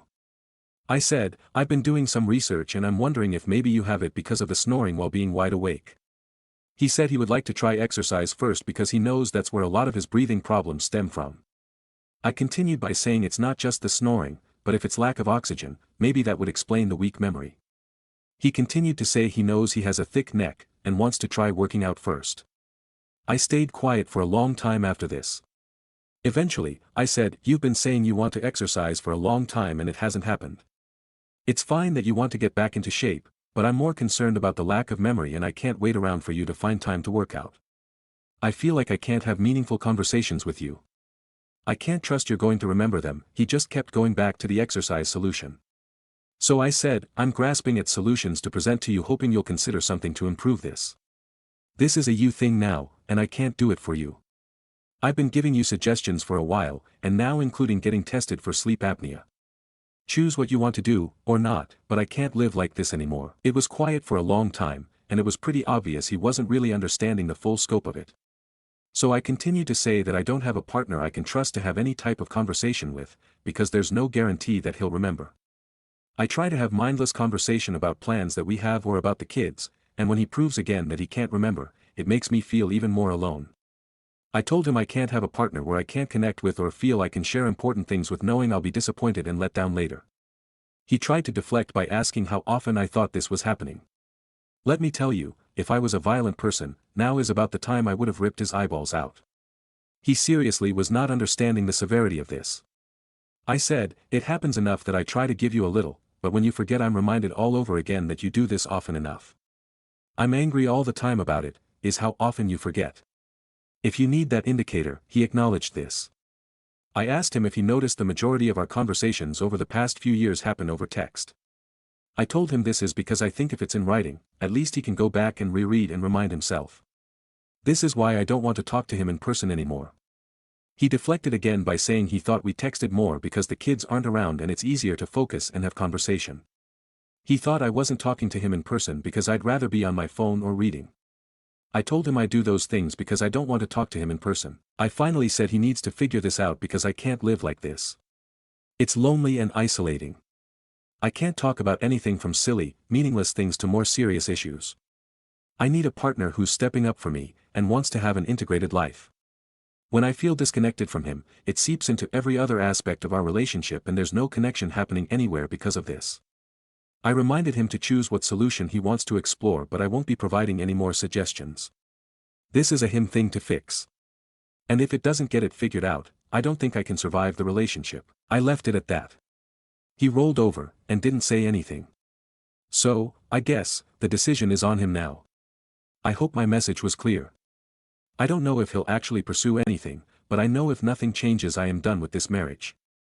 I didn't truly feel how lonely I am until I was trying to express that to him tonight. Stories number 17. AIO to my boyfriend revealing he doesn't believe in the Holocaust and considering breaking up. I can't even believe I'm writing this. I, F25, have been with my BF, 26M, for 2 years. We live together, have pets together and are very serious. I err on the pretty liberal progressive side and he is more moderate, believes in human rights, gays, abortion, etc. but feels sticky on things like illegal immigrants. So yesterday I was in a rabbit hole on cryptids in Appalachia and was telling him about what I learned when he got home. He said, "Finally you're into conspiracies like me now." And I said, "How do you mean?" In which he began telling me how the Holocaust was misrepresented and overdramatized. Additional context is like to point out is that he is aware my paternal grandmother was Polish Jewish, born in the 30s, and decided to change her name and hide her identity after WW2. We were unaware of any Jewish heritage until her deathbed.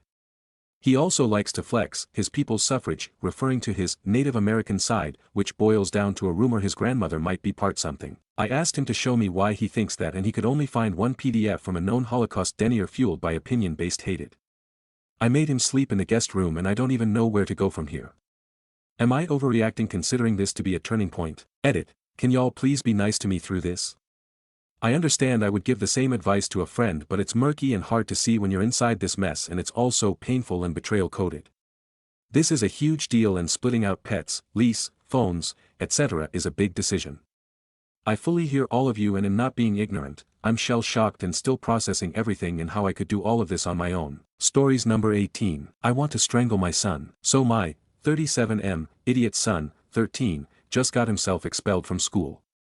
Basically, some kid was talking to this girl who my son has a crush on, fairly normal so far. Not according to this idiot I apparently produced. He walked up to this kid and I kid you not, punched him and spat some nonsense about getting off his girl. Then, here's the real kicker, absolutely unloads on this poor kid for speaking to my kid's crush. Obviously, my son got sent to the head teacher's office. I got called in and had to leave work early for this nonsense. When I was informed of the issue, my son smirked and said the kid deserved it. My son got isolation. I was pretty peeved, so I grounded him.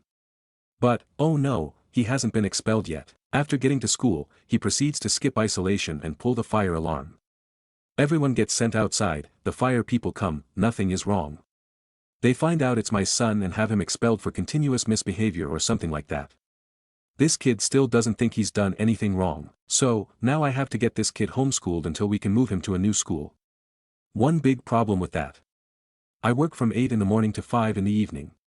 I do not have the time to homeschool this kid. There are no tutors in my local area for whatever dumb reason. There are no centers. The only way he can get homeschooled by his mother is if he moves to New Zealand, where my ex-wife lives. I have a relative who used to be a school teacher but he only ever taught math. What about all the other subjects? This kid is essentially screwed in terms of education. I do not know how to punish my own child because I never expected him to do something this dumb and don't know how to deal with it. Edit, I do not want to strangle my son. It is an expression of frustration that clearly no one understands. Another thing, this is the first time he has ever acted out in any way, which is why I'm so confused. I have made it clear to him from the moment he could speak that this kind of thing isn't okay, but suddenly he seems to think it is. Stories number 19. This is my wedding cake which apparently became lopsided and collapsed before I got to see it. Any idea as to why? Title, this is my wedding cake which apparently became lopsided and collapsed before I got to see it. Any idea as to why? Hi. This was my wedding cake standing in my reception area, freshly delivered and placed before our wedding started. Our florist took this photo. At some point before reception began, I was told it unfortunately sunk in and collapsed. The picture shows it delivered intact and even standing at our wedding venue. But my aunt who bakes cakes for a hobby and says the top tier looks to already begun sinking. I guess I can't tell if this was the baker's fault or the venue's handling. Any idea of why this could have happened? We spent a lot of money for it and feel saddened. Image, OOP's wedding cake, before collapsing. Comments. Commenter 1, just wondering who told you it collapsed and did you see it for yourself? Who assembled it? How hot or sunny was the area it was kept in? That might give you some insight as to whether it had proper supports, proper temp control, etc. I'm sorry about your cake and congratulations on your wedding. Reply, I never saw the actual, complete, cake and we didn't see how it collapsed. I got this photo from my florist before she left, which was right before ceremony started. My planner told us it collapsed. The whole day was such a blur, but I believe she let us know right before we were scheduled to cut the cake. Our planner took us aside and said she had to do some life-saving measures to the cake because it started to become lopsided and ultimately collapsed after delivery.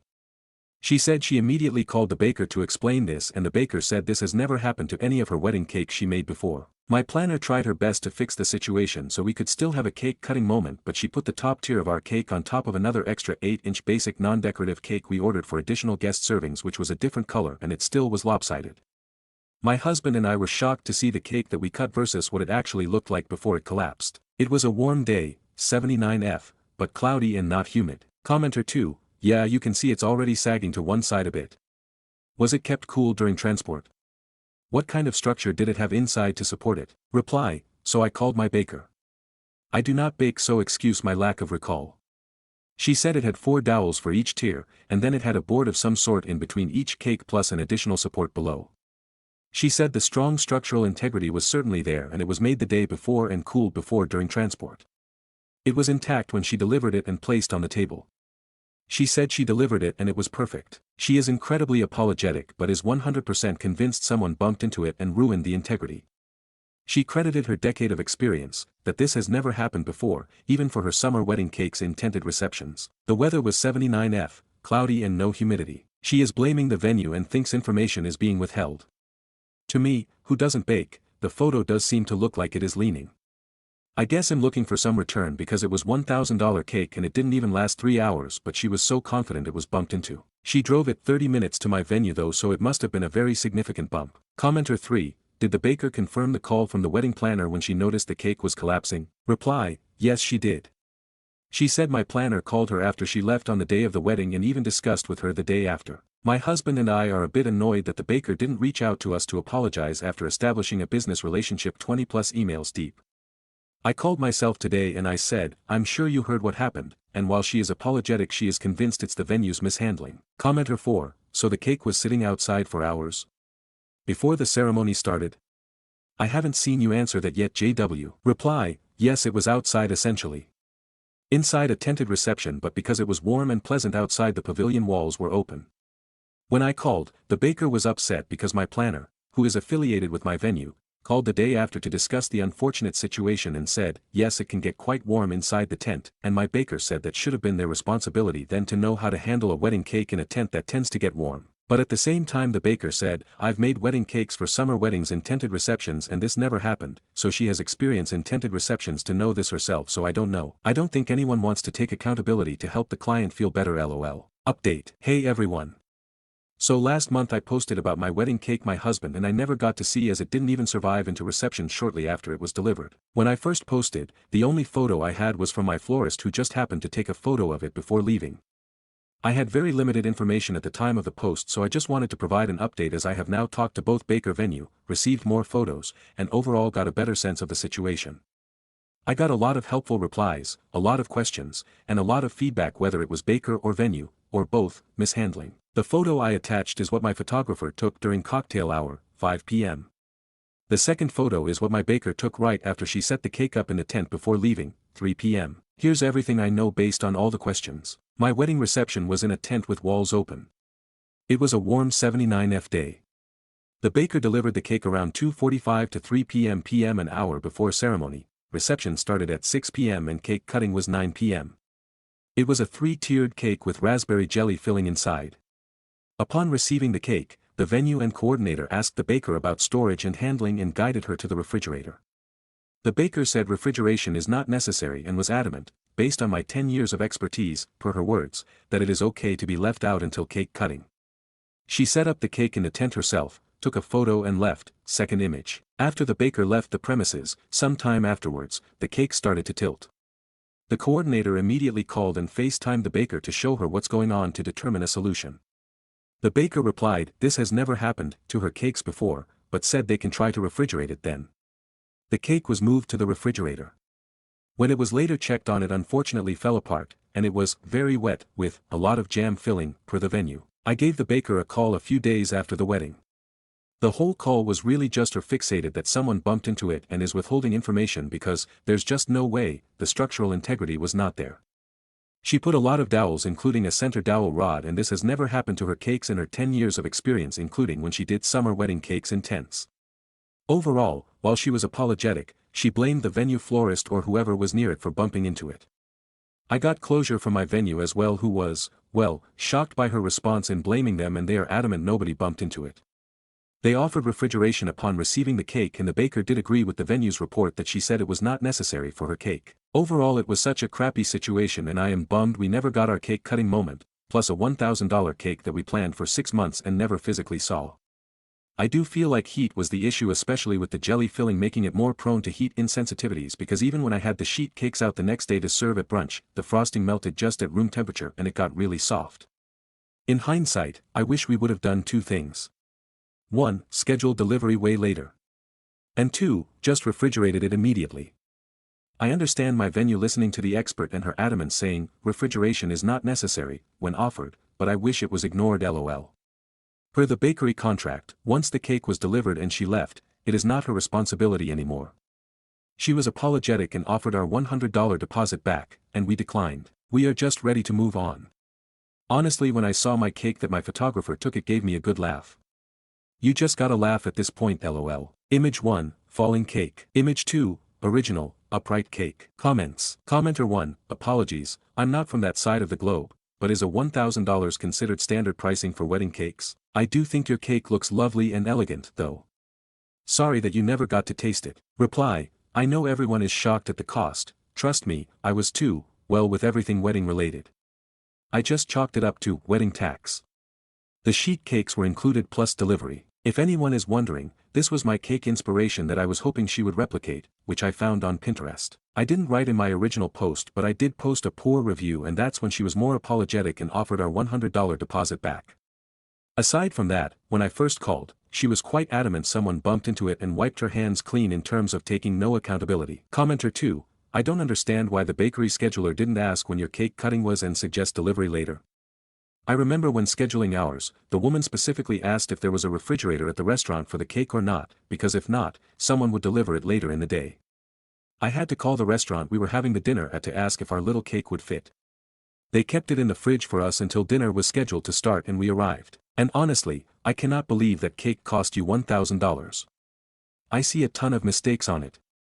I know it can't be 100% perfect, but the piping at the top of the tiers is messy and uneven. Reply, I was part of every email, and my venue coordinator sent her a spreadsheet of our timeline, including reception time and cake cutting time, encouraging questions for timing logistics. Our baker replied she will be there at 2:45 p.m., take about 30 minutes, and leave before guests arrive at 4 p.m. And yeah, my venue had a big refrigerator for the cake, but the baker declined it. I truly don't know why. I posted another comment right before this what my inspiration photo was. Commenter 3, as a former baker of wedding cakes, not only would I have been mortified, I would have refunded your entire payment and still made you an anniversary cake for free. Not to mention, I obviously would have told you to refrigerate the cake, and I wouldn't have delivered a cake with cracks in the icing as are clearly evident in her promo pic. You were conned, and I'm angry even if you aren't. Reply, oh, I was angry. But it's just been a month already and my feelings are not raw anymore. After talking to her and hearing how prideful and confident she was on the phone, I knew we wouldn't be offered any compensation for it. I left a bad review and I expressed I was angry she never reached out to me afterwards, even just to apologize. I had to call her myself days later. She was only apologetic after reading my poor review and only for the fact that she never reached out first. That's why she offered our $100 deposit back, stating she wasn't in the right headspace. My husband and I are both upset, but overall just want to move on and not dwell on this. That's why I just laughed at the cake picture my photographer recently sent us because, yup, that's our fucked up funny looking cake, lol. I felt like that's all I can do now. To a longer comment. Hi, sorry I have over 500 comments and a lot of notifications, so it's hard for me to reply. The baker was sent a clear timeline of the day a few days prior via email. She knew reception started at 6 p.m.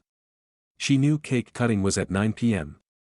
The coordinator asked her to please reply to timeline email with questions on logistics and timing, and the baker replied she would deliver the cake around 2:30 to 3 p.m. based on that email. I don't know anything about baking. Before a month ago I didn't know tiered cakes were sensitive to heat.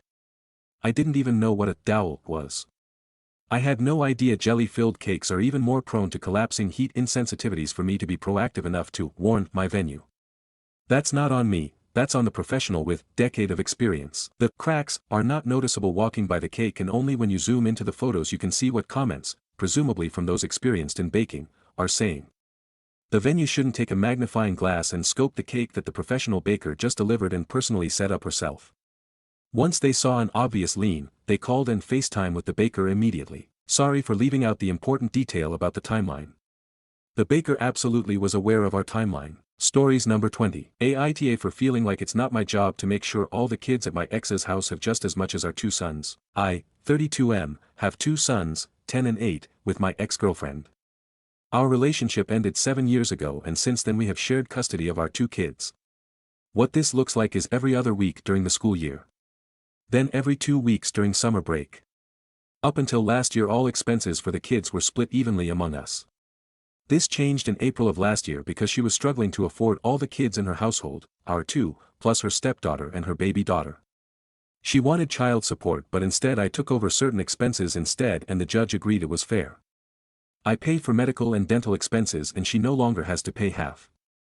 Our younger is on regular meds, so this does alleviate the strain on her significantly because medical expenses were pretty costly every month even with insurance. This was apparently not enough to make things equal between all the kids, and my ex and her husband have complained that my sons have a better quality of life overall than their stepsister who's 7 and their half-sister who is 15 months old. My ex is currently pregnant again, so another child will be joining their household in the next few months. There were fights about summer camp because our boys are going this summer, but my ex and her husband cannot afford to send his daughter. Before, the summer camp issue was a field trip issue. They feel like I could share the cost, or gift the experience, to this little girl so she can have the same experiences as my sons. My ex's husband told me I should feel responsible for ensuring all kids have just as much as my sons do. I asked him why I would be responsible for that, and he told me for the benefit of my boys. He told me a decent person would do everything to make sure all the kids in a family are given the same leg up in life. I told him that's something he should be doing, as he's the person who blended his family with my ex's and I did not. I told him he should be embarrassed to ask me to pay for his children to have a good life. My ex tried to convince me of this too, but I ignored her and then had my lawyer reach out and state we would move all contact to our family wizard. In return she tried to sue me for child support, or she looked into it, but she was told that would not be likely because financially it would not be considered a requirement when I pay more for our children already per last year's amended court order. I have been consistent about using the app, but my ex still brings up the topic of making things fair and equal for the other children in her home. I have replied once on there stating I will continue to support our two children but not hers. For now she is keeping it all to the app, thankfully. I don't exactly feel guilty about this, but I had wondered if people would find me a little petty maybe for my hard stance on this. I could afford to help but choose not to, and I know the kids are innocent of all the issues between the adults. That's basically the only reason I'll ask Aita. Stories number 21. Want us to keep working? I'll make the entire workday null and void. Worked as a supervisor for a blood bank many years ago. We would travel to set up local blood drives in various towns' locations.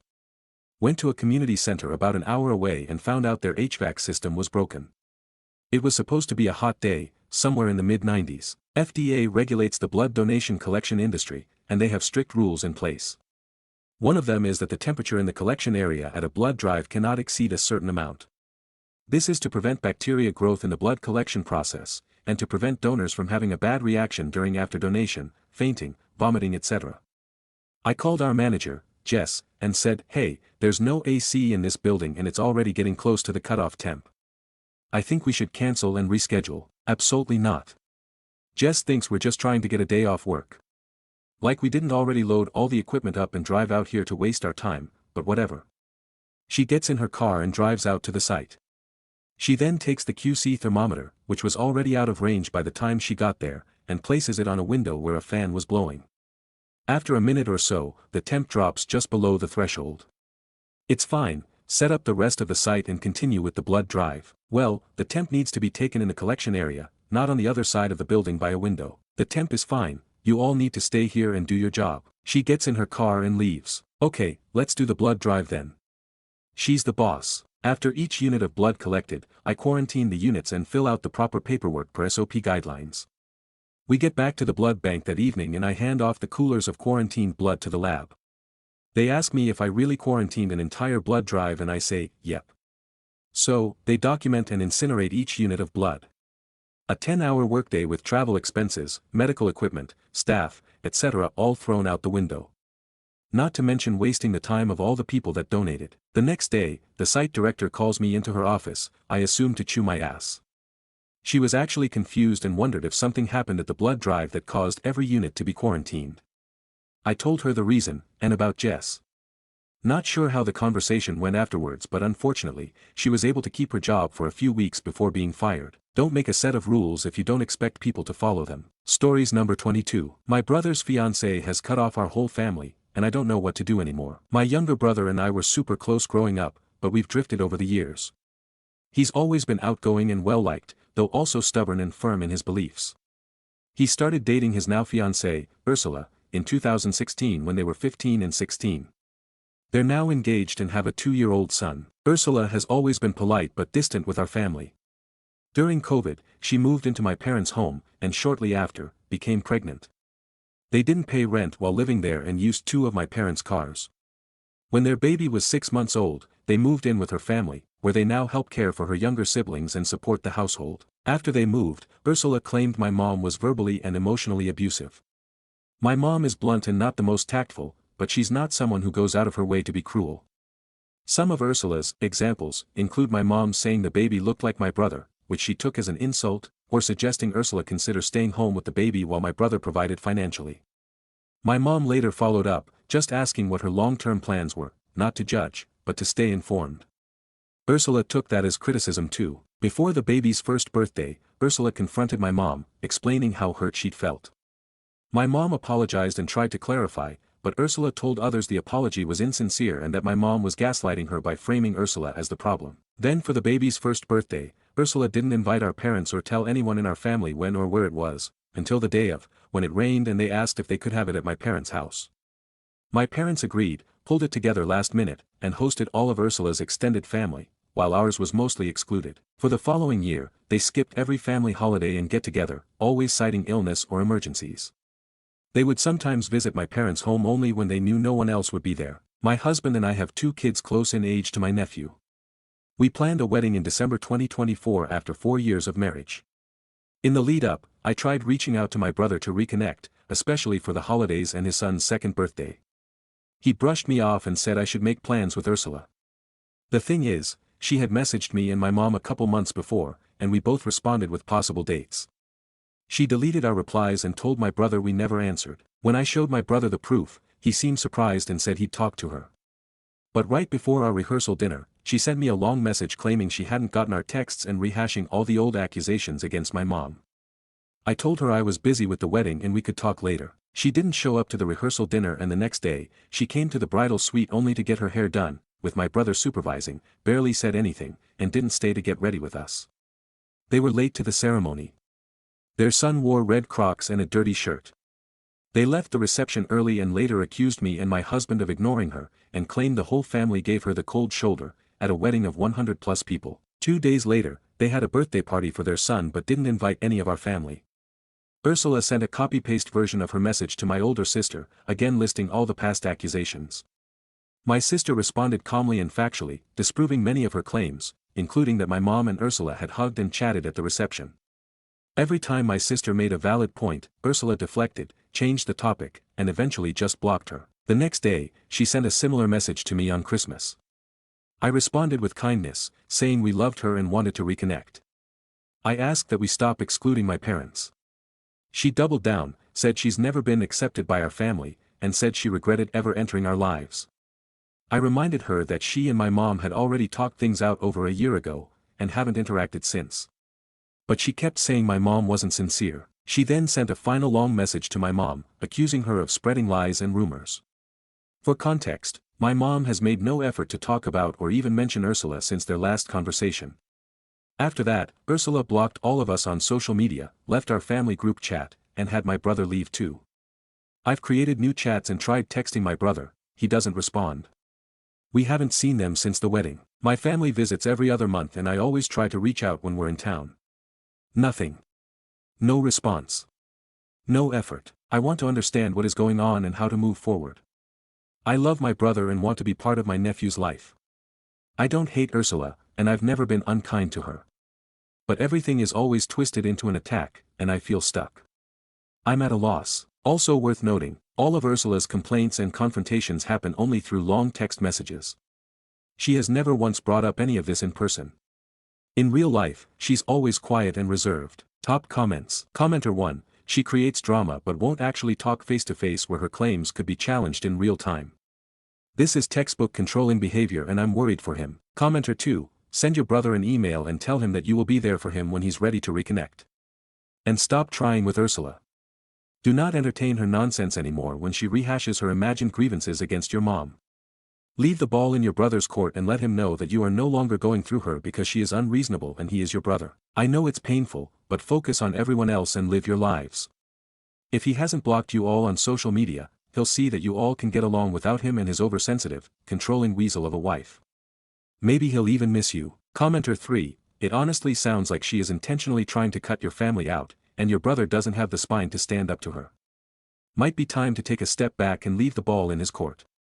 You've already bent over backwards trying to maintain a relationship with her while she has systematically undermined the relationship between them and your family. Update. So, quick backstory, I've mentioned my sister before, the one who got blocked after trying to help sort out some family drama.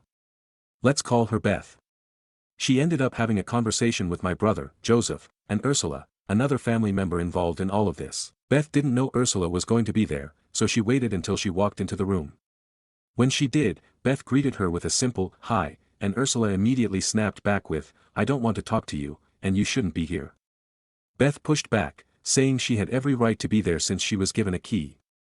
Then Ursula threw out 2 accusations, one from 8 years ago, "Yes, really," and another that's already been proven false. Here's the wild part, both Joseph and Ursula know that second accusation is complete BS. It's been debunked, and Beth had nothing to do with it. But Ursula still tried to spin it as if, somehow, it would make sense that the lie came from Beth even though it's been fully cleared up. Total mental gymnastics. The convo obviously went nowhere, and Beth left. A few hours later, Ursula started messaging Beth, saying she wasn't being genuine and didn't apologize. Beth didn't engage, especially since she only showed up to try to clear the air and move forward. But Ursula just kept blowing up her phone, demanding an apology over and over again. Later that night, Joseph talked to our other brother, let's call him Brian, and told him that both he and Ursula felt cornered by Beth showing up unannounced. During their convo, it became clear that Joseph was seriously exaggerating what went down.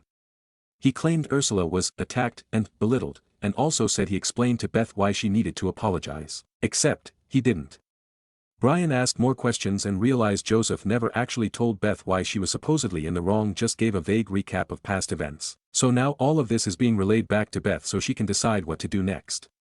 Ursula is still expecting an apology for how she felt treated back in December. And look, I get that people are allowed to feel what they feel. But if there is going to be an apology, it should come from a place of honesty and personal reflection, not guilt-tripping or emotional manipulation just to glue the family back together. Relevant comments. I clarifies the detail on her sister, Beth, having a key. For clarity, the whole conversation between Beth, Joseph, and Ursula happened at our aunt's LLC. Beth has been working as assistant doing what our aunt doesn't have time for. Joseph has just started working there to sort out the clerical side of things. Commenter 1, let it go. Let your brother know you're there if he chooses to reach out, and then stop. Don't contact them. Don't try to mediate or intervene. Your brother is a grown-ass man and he's chosen to support his partner. So let him go until he grows up. ABD reaches out. Reply, I came to Reddit because the siblings are split on how to handle this. I would like to go the route of holiday and important event messages, while Beth would like to cut them off entirely, especially after Ursula trying to force an apology from her.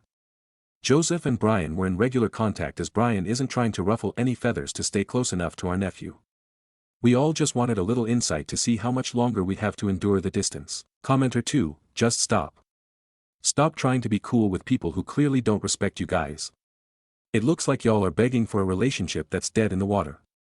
I'm sorry, but that's the truth. Your brother is lying to cover for his fiancée, and you're still trying to make it work with him. Let it go. Block them, go no contact, change your number, whatever it takes. Stop giving energy to people who keep showing you they don't care. Commenter 3, your brother is choosing the life he wants to lead. Now you get to choose how you want to live your life. Is it living in a state of drama with the lead actress writing the script as she goes along? Or is it in peace, where you decide your own story? Stories number 23. Aita for canceling a trip because my friend can't afford it. I, 20F, have a close friend, 21F, who has been asking me for months to go to LA for a fun summer trip. Now, we live around 8 hours away, so I kinda just assumed we would fly, and the other day when she brought it up I told her we should probably book our flights soon. To that she looked really confused and told me how she couldn't afford plane tickets and she wanted to drive. I was sorta confused because if she can't afford a $150 plane ticket, how was she planning to pay for the activities and places she wants to go, Nobu, jet skiing, shopping, clubs etc., which all add up quick. She also doesn't have her license, which means I would have to do all the driving, which would be hard as I have bad back issues and driving for so long would be painful. She kinda just laughed and said since I have money she assumed I would pay for a majority of her expenses. I was shocked because why would she assume I would pay for her expenses without even asking? I have no problem covering something like drinks or ice cream, but to assume I would pay for everything by myself except for the hotel. We had previously agreed to split the hotel 50-50. I told her that this trip was her idea and she shouldn't have asked me to go if she was expecting me to pay for everything. She's upset and complaining about how it's unfair since I can afford to pay for her. Aita. Stories number 24. AIO, for crying in front of my coworkers after my boss threw away my ugly lunch. So this happened yesterday and I'm still shaken. I, 28F, have been working at this company for about a year. I mostly keep to myself and don't really vibe with the cool crowd in the office, which includes my boss, 45M. I have dietary restrictions, gluten and dairy issues, and make my own meals, which I bring in reusable containers. I made this lentil stew I love, but I admit it doesn't look super appetizing, kind of brown and mushy. Whatever, it tastes good and doesn't make me sick. At lunch, I went to heat it up and it was gone. Like, gone. I asked if anyone had seen it and my boss laughs and says, "Oh, that was yours?" I tossed it. Figured no one would actually eat something that looked like that. I was stunned. I said, "That was my food." He just shrugged and said, "Bring something less offensive next time." I literally had no food for the day. I went back to my desk, closed the door, and cried. I was starving and humiliated. A few coworkers brought me snacks and said he was out of line. But later I overheard him calling me dramatic and sensitive. Am I overreacting for crying and being so upset? It's not just the food, it's how dehumanizing it felt. But now I'm worried I look unprofessional. Stories number 25. I used to sell my body. This is how I stopped for good. When I was 19 years old I started browsing through the gigs section on Craigslist. I had just gotten out of a really toxic relationship and I guess I was lonely and depressed. I was also a broke college student and I think that also played a part in it. Anyways, I ended up coming across some shady listings that were looking for things like a pretty girl for in-house modeling. I guess I was curious because I ended up replying. Long story short, what I ended up getting caught up in was a pay-for-play network which exists on Craigslist. I started giving myself to pretty much anyone who would pay, and I ended up getting more than a little bit addicted. At the worst of it I was doing this 3 or more times per week. All sorts of men, some who were triple my age. The turning point. Realizing I wasn't fucking them, my addiction was fucking me. Broken heart. I realized that I needed to stop, but I found myself constantly giving in to the temptation. I would go a week or two without doing it, but then I would suddenly find myself scrolling and agreeing to meet someone. I couldn't stop. This went on for almost 2 years before I finally managed to stop for good. This was 12 months ago. Today marks my 1 year of sobriety, so I guess that is why I am thinking and writing about it. This is what actually helped me stop. What actually helped? The ugly spreadsheet. I logged every hookup, earnings, feelings, risks.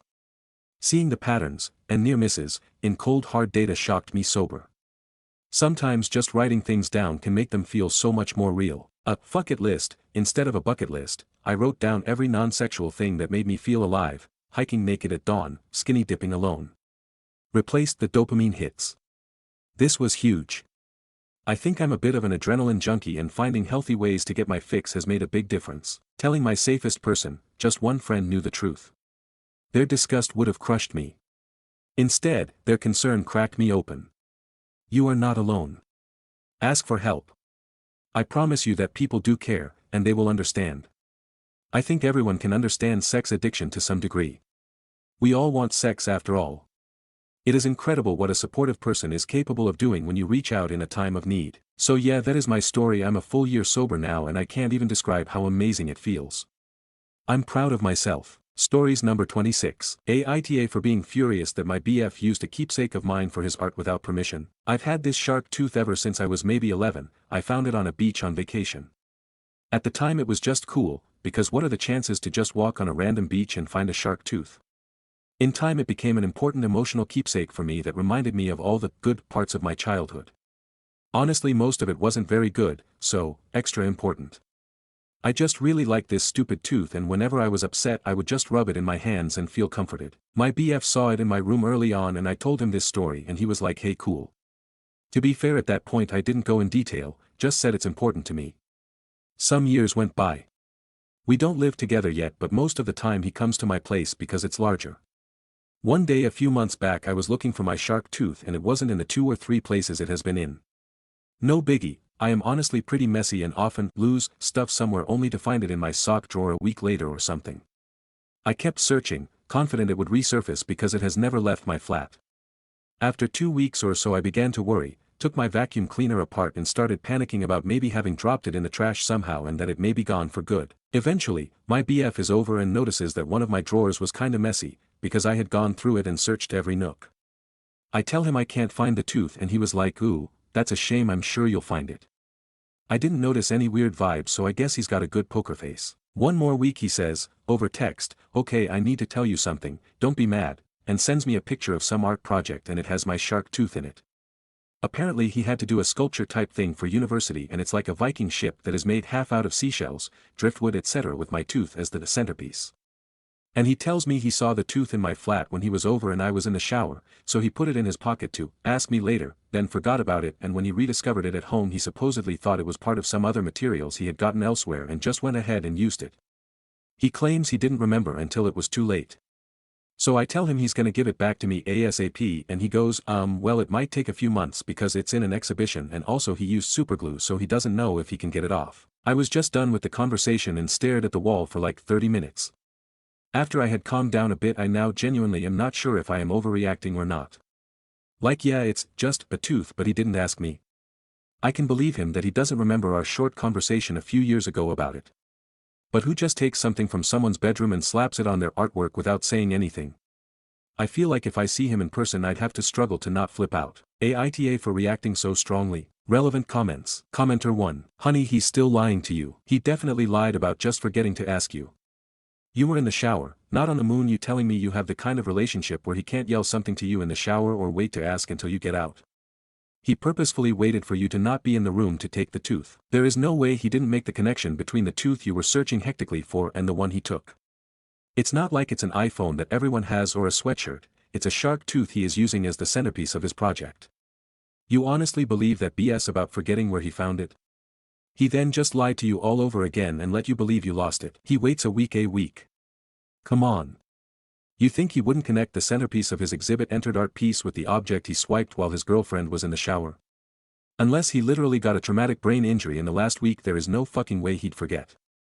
I remember where I sourced everything for my art projects when they were made of trash. You think he would honestly forget finding a shark tooth? That means he even debated telling you the truth for a week. Remember that, it took him a week to decide you deserved to know the truth and that you weren't responsible for losing your prized object. Girl, throw the whole boyfriend out. If he expects you to believe this bullshit, just imagine the stories he will try to sell you in the future. No man who has any respect for a woman's intelligence would attempt to sell her this shit. I am telling you, for all the women 10 plus years into this dating game who have fallen for shit like this, if it acts like douche and quacks like a douche, it's a douche. NTA. Reply. He claims he only remembered this some time after I told him that the tooth is missing. I definitely don't believe his story. I was just unsure if I maybe believe parts of it or nothing. He is forgetful, so I thought it could be possible. Commenter 2. OP, it is a shark tooth and it is the centerpiece of this piece, so it is probably the only shark tooth either at all or of its size. He lied to you and he stole from you. Why would he ever take anything from your home without asking to begin with? Forgetful about the story, maybe. Forgetful that he took it from your place, used it in his piece and didn't tell you until you were going crazy looking for it and he may get caught. Hard nope. Reply. You right. At this point I honestly wonder why he told me at all, since I didn't even know he was doing that sculpture. He could have kept quiet and I would have 100% blamed my own messy ass. Small update in the comments. Here, I will use this for a small update. I wrote an email to the university. Sadly, the answer was not encouraging as they asked me for proof that I bought the tooth even though I wrote in there that I found it. So that's dumb. I will try to find out who is responsible for the arts department though and keep trying. Commenter, can't you screenshot your text messages where he says he took it and you can have it back? That's proof that it doesn't belong to him. Reply, we sadly never directly refer to the tooth in the messages but it might work. Update, I wasn't allowed to post an update post. So long story short, I have my tooth back. BF threw it in my mailbox in an envelope, without a card or anything, so ick if I'm supposed to take that as an apology or if he's pissed. Tooth seems unharmed. Haven't talked to BF ever since this happened and don't know what will happen with us. But, I have the tooth back, and am actually now planning to get a tattoo of it so if it ever does get lost I will still have it with me. Thanks for everyone assuring me I was not TA. Stories number 27. Brother wants to buy me out of house, but is blocking me from getting an updated appraisal. My brother and I inherited a house from our father who passed in October 2024 and he wants to buy me out of the house. It's located in Holden, Massachusetts. He is the executor of the estate and has not let me be involved at all. I had asked him in the beginning if I could join the meeting with the lawyer so I could learn how all this works, and he wouldn't let me. Said it's his thing and he's going to make all the decisions without my input. He got the appraisal done in April and it came back as $450,000, which was surprisingly low. He then offered to buy me out for $180,000, because the house will probably need a new septic system to pass Title V in Massachusetts, which he says would cost $30,000 to $50,000. He also tried to argue that it would need to be scraped and painted to sell and was trying to take money off the appraisal value for that as well as 6% real estate fees.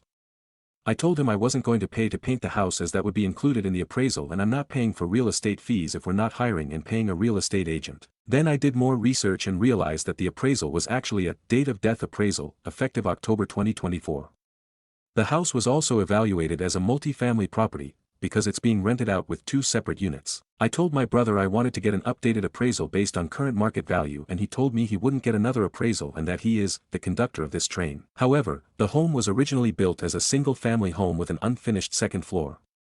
My dad finished the second floor as an apartment, but it was never permitted as a multi-family and there is only one electric meter. I talked to a real estate broker and they said the house could be sold as either a multi-family or single-family. We did a comparable market analysis based on it being a single family and it came out to $566,000. I also talked to the appraiser and asked her why it was only evaluated as a multifamily, and she said that's what my brother hired her to do. There are also separate forms for multifamily versus single family, and she is only allowed to review multifamily comps for that form. She said it was a very difficult appraisal because there are very few multifamily comps in the town, so she had to go all the way back to November 2023. I asked her if she could update the date of death appraisal to current market conditions and also evaluate it as a single-family home at current market, and she said she could and gave me a quote. I just told my brother all of this and said I wanted to have her update the appraisal. I haven't heard back from him yet, but the appraiser just emailed me and said that she won't be able to do the appraisals anymore because my brother contacted her and it has become apparent that doing the appraisals would be a conflict of interest. I'm not quite sure what to do now. I live in Florida, so I'm doing all of this from a distance. What rights do I have with the lawyer overseeing the estate? Edit. Last weekend, my brother told me that he talked to the lawyer and the lawyer advised him not to buy me out of the house until a full year has passed from date of death due to potential creditors having claims against the estate. He said that he didn't wait though. My dad wasn't one to take on debt either, so I don't think there are any creditors that are owed anything. Also, here's what the will says. The 2 sons get equal shares of the house, prior to a sale of the property address, real estate to a third party. If one of my sons decides he wants to keep the home, he shall be given the opportunity to do so by paying the other son half of the then current appraised value. Appraisal shall be done by a professional real estate appraiser. Stories number 28. Aita for refusing to let my coworker borrow my RV for a family trip. I am 32, recently moved to a small mountain town for work and have been living here for about a year and a half. I don't have family nearby, but my grandfather, M87, stays with me for several months each year. He uses a wheelchair, so I bought an RV and had it outfitted with accessibility features, a ramp, tie-downs, and extra space for his medical gear. When my grandfather isn't visiting, the RV mostly stays parked unless I take it out for weekend hikes or errands that need more room. One of my co-workers, Jenna, has a son who's also wheelchair-bound.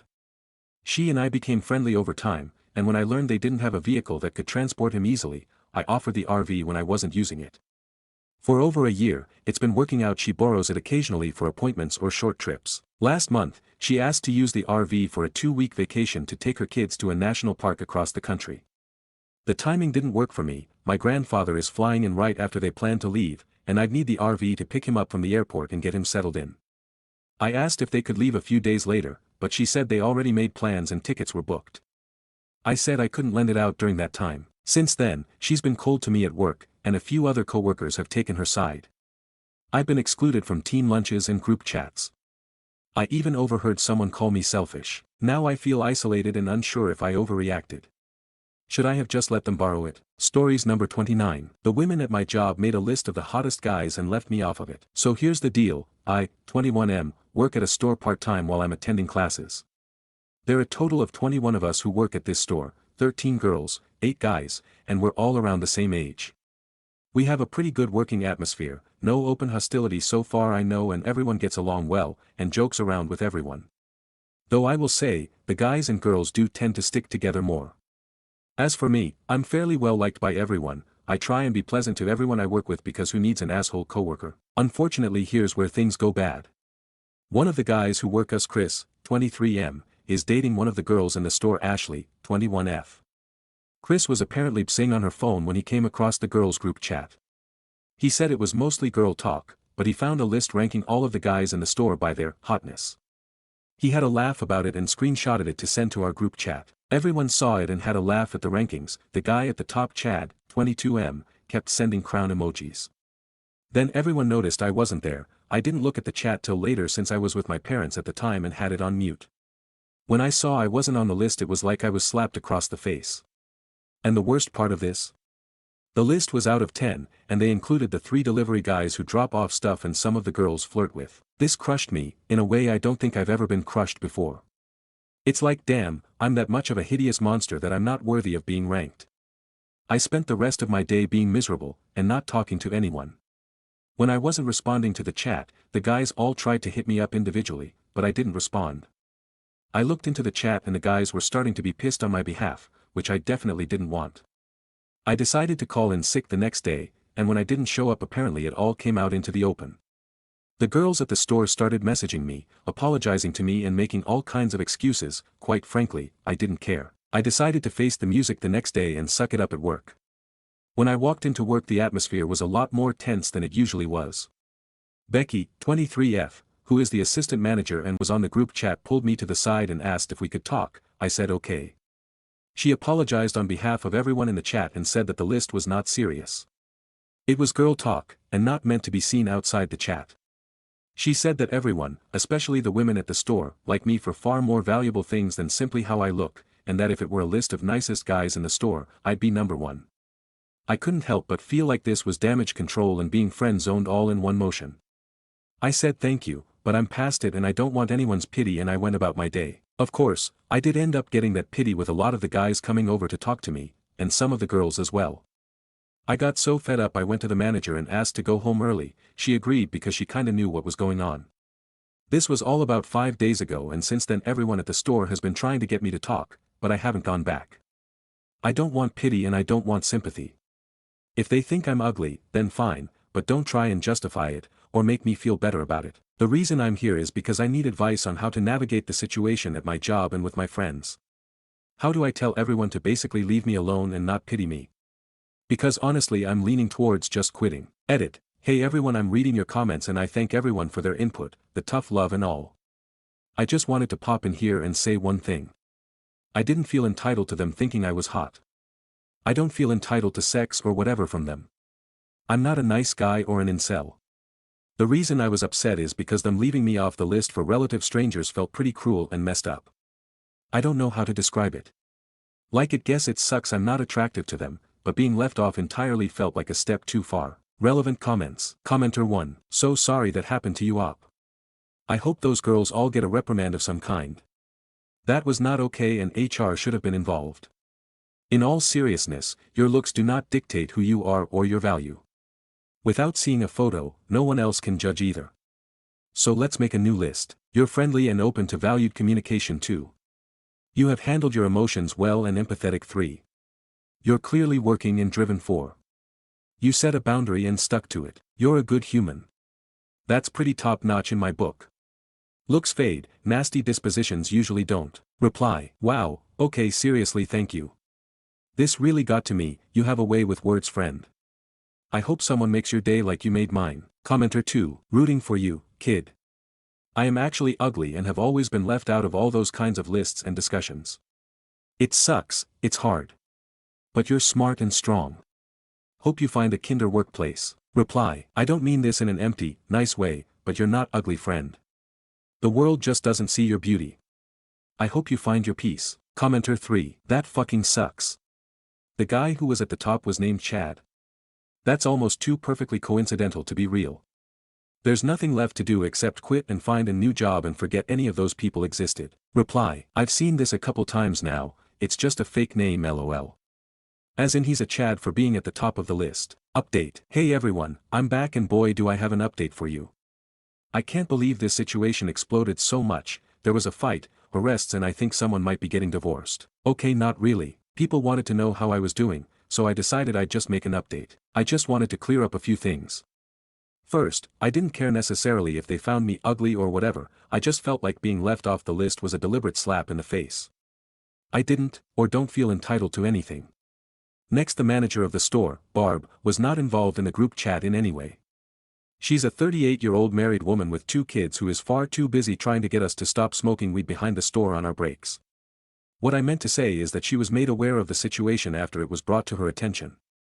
Third, I wasn't aware of the list right away, I was with my parents and wasn't paying attention to the chat. Now, after reading the comments on the first thread, I decided that while I could be upset that I was deemed unattractive, I probably shouldn't care as much I did. I kinda wanted to discover why not being on the list hurt me so much, so I took my sister's advice and will be seeking a therapist. Funny enough, my grandpa has a saying that came to mind when reading the comments in the first thread. Whenever my dad or his brothers and sisters would be upset about something, my grandpa would tell them, I didn't get wounded in the IA Drang Valley so you could sit there and cry about X. The X could be anything, the point is he was telling them to toughen up. It became a joke among my aunts and uncles that passed down to my cousins. So I could hear my grandpa telling me in head, I didn't get wounded in the IA Drang Valley so you could sit there and cry about some girls thinking you're ugly. And that got me up a bit. I was still feeling kinda shitty, but I decided to put on a brave face and tell my manager I'd come into work the next day, after posting the thread. As soon as I walked in, the manager took me to her office and said the owner of the store wanted to see me. I wasn't really worried since I had a good relationship with Carl, who was the owner. Carl told me he heard about the story and he was sorry about everything. He said the list was childish and unprofessional and he was sorry I had to take time off to deal with it. He said the girls all got a strong reprimand and a stern warning that this wouldn't be tolerated in the future. He also suspended Becky because he said she should have not been in the chat to begin with and if she was, she should stop the list stuff. He also emphasized that he told everyone that he hadn't talked to me yet, and that he wasn't punishing anyone because I asked for it. He also said he'd pay me for the shifts I missed as a bit of compensation for the mental distress. I thanked him and told him I was over it pretty much right away, I just hated having everyone think I needed coddling and wanted everything to cool down. With that we shook hands and I started my day. Everyone welcomed me back, and I said hey to everyone. I went to my locker and found a letter slipped inside. It was a handwritten letter from all the girls. I'll summarize here because the list was long. In it they apologized profusely for the chat and the list. They said that nothing was going to make it right, or make me believe them, but they wanted to say once again, the list was non-serious and meant to be some stupid fun. And no one was meant to see it. They said that they all loved me individually, that I was a good person and that makes me more attractive than most people who are considered hot. Interestingly, they said I was considered cute. Okay, then lol. I flagged down one of the girls on shift who I get along with really well, Sam, 20F, to tell the group that I accept their apology. I told her to tell them that I got over it pretty much right away, that I just took time off because I wanted the situation to die down and that I didn't take anything personally. Also I told her that I'm sorry that anyone got in trouble, I didn't talk to the Barb or Carl about anything until today. I didn't want this to become an issue at all, unfortunately the guys made it an issue on my behalf. Sam apologized again and told me she'd tell everyone, and that's that. Sorry if this was not the explosive post you all were looking for, I just wanted to get this situation resolved as soon as possible and put behind me so that I, and everyone else can move on. I am thinking about not returning next semester however. So thanks all, I appreciate your comments and helping me get through this little episode in my life. New update. Hey all, I thought I'd stop by for a quickish update. I had enough people in my DMs asking me how I was doing and I got sick of responding to everyone individually so I thought I'd do it here since this really didn't warrant a whole new thread. First, I'm doing great, therapy has been amazing so far. I even managed to go in person, which my therapist says is really rare these days, but now that I'm back in school I'll be doing virtual. Back to the point, I learned a lot about myself in therapy and I've had my view of the world altered to some degree. It's actually really cool to see the world in a new light. Second, I know this is gonna sound cliché as fuck, but I started weight training. I'm not trying to be Chris Hemsworth or something, I just want enough to have some definition, and abs. I was always a little skinny, so I'm going for the swimmer's physique. I also got a haircut and changed up my wardrobe some. All of my clothes except for a few were from high school, so it was time to change it up. No more band shirts and old sweats. Instead I'm trying for a semi-casual look. Or at least that's what my sister thinks I should be doing. Third, as for the store, I quit. I couldn't work there anymore, it would have been just too weird. I finished the semester and got a summer internship. Funny enough, I ran into one of the girls who worked with me at the mall, she lives a town over. She asked if I was still mad about the list and I told her I wasn't and never was. She said they really didn't mean anything by the list and they really did love me and thought I was super nice and that I was pretty cute. I guess that's a good thing, lol. It kinda sucks because I was looking forward to being a for your lifer at the store and hanging out with everyone more, but hey, it is what it is. I'm still really cool with everyone, we hang out all the time and it isn't awkward. So I guess that's it, and if you're still following this post, thanks. Stories number 30. AIO for refusing to name my baby after my MIL and causing a family fracture. I, 25F, am 7 months pregnant. My MIL has always been intense, overbearing, passive-aggressive, dramatic. But I've mostly kept the peace. She's been insisting since the day we announced that we named the baby Eleanor after her. It's not subtle either, she's bought monogrammed baby blankets, made social media posts referring to the baby by that name, even told church friends it's official. We told her repeatedly that we're still choosing and Eleanor isn't on the list. Last week, she cornered me at a family gathering and said, I carried your husband for 9 months. You owe me this. I said, no, I don't. This is our baby. Now she's crying to the whole family saying I'm intentionally severing a maternal bond. My husband is 100% on my side but hates the drama. Her side of the family is now calling me ungrateful and disrespectful to elders. I honestly don't feel like I'm overreacting, but maybe I should have just let her have the name. Stories number 31. My mom tried to retrain my toddler behind my back because she didn't like his voice. I, 27F, have a 3-year-old son. He's bubbly, silly, and has this adorable high-pitched voice. He sings to the dog, narrates his toys, says things like, oh no, the broccoli is lonely. Pure sunshine. My mom, 60F, who I've always had a complicated relationship with, offered to watch him for a weekend while I worked a shift. When I picked him up, he was quiet. Not just shy, like, unnaturally reserved. I asked her what was going on, and she said, I'm trying to help him develop a more normal tone. That squeaky voice won't serve him well. Boys need to sound strong. Y'all, she'd been correcting him all weekend, making him repeat sentences in a lower register, telling him not to talk like a baby every time he got excited. I lost it.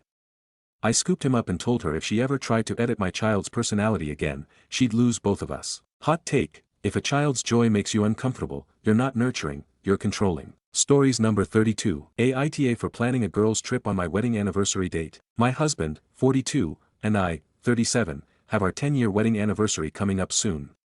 This has been a long year for both of us as I was diagnosed with cancer and have been dealing with the treatments for the past year and have finally been declared cancer-free.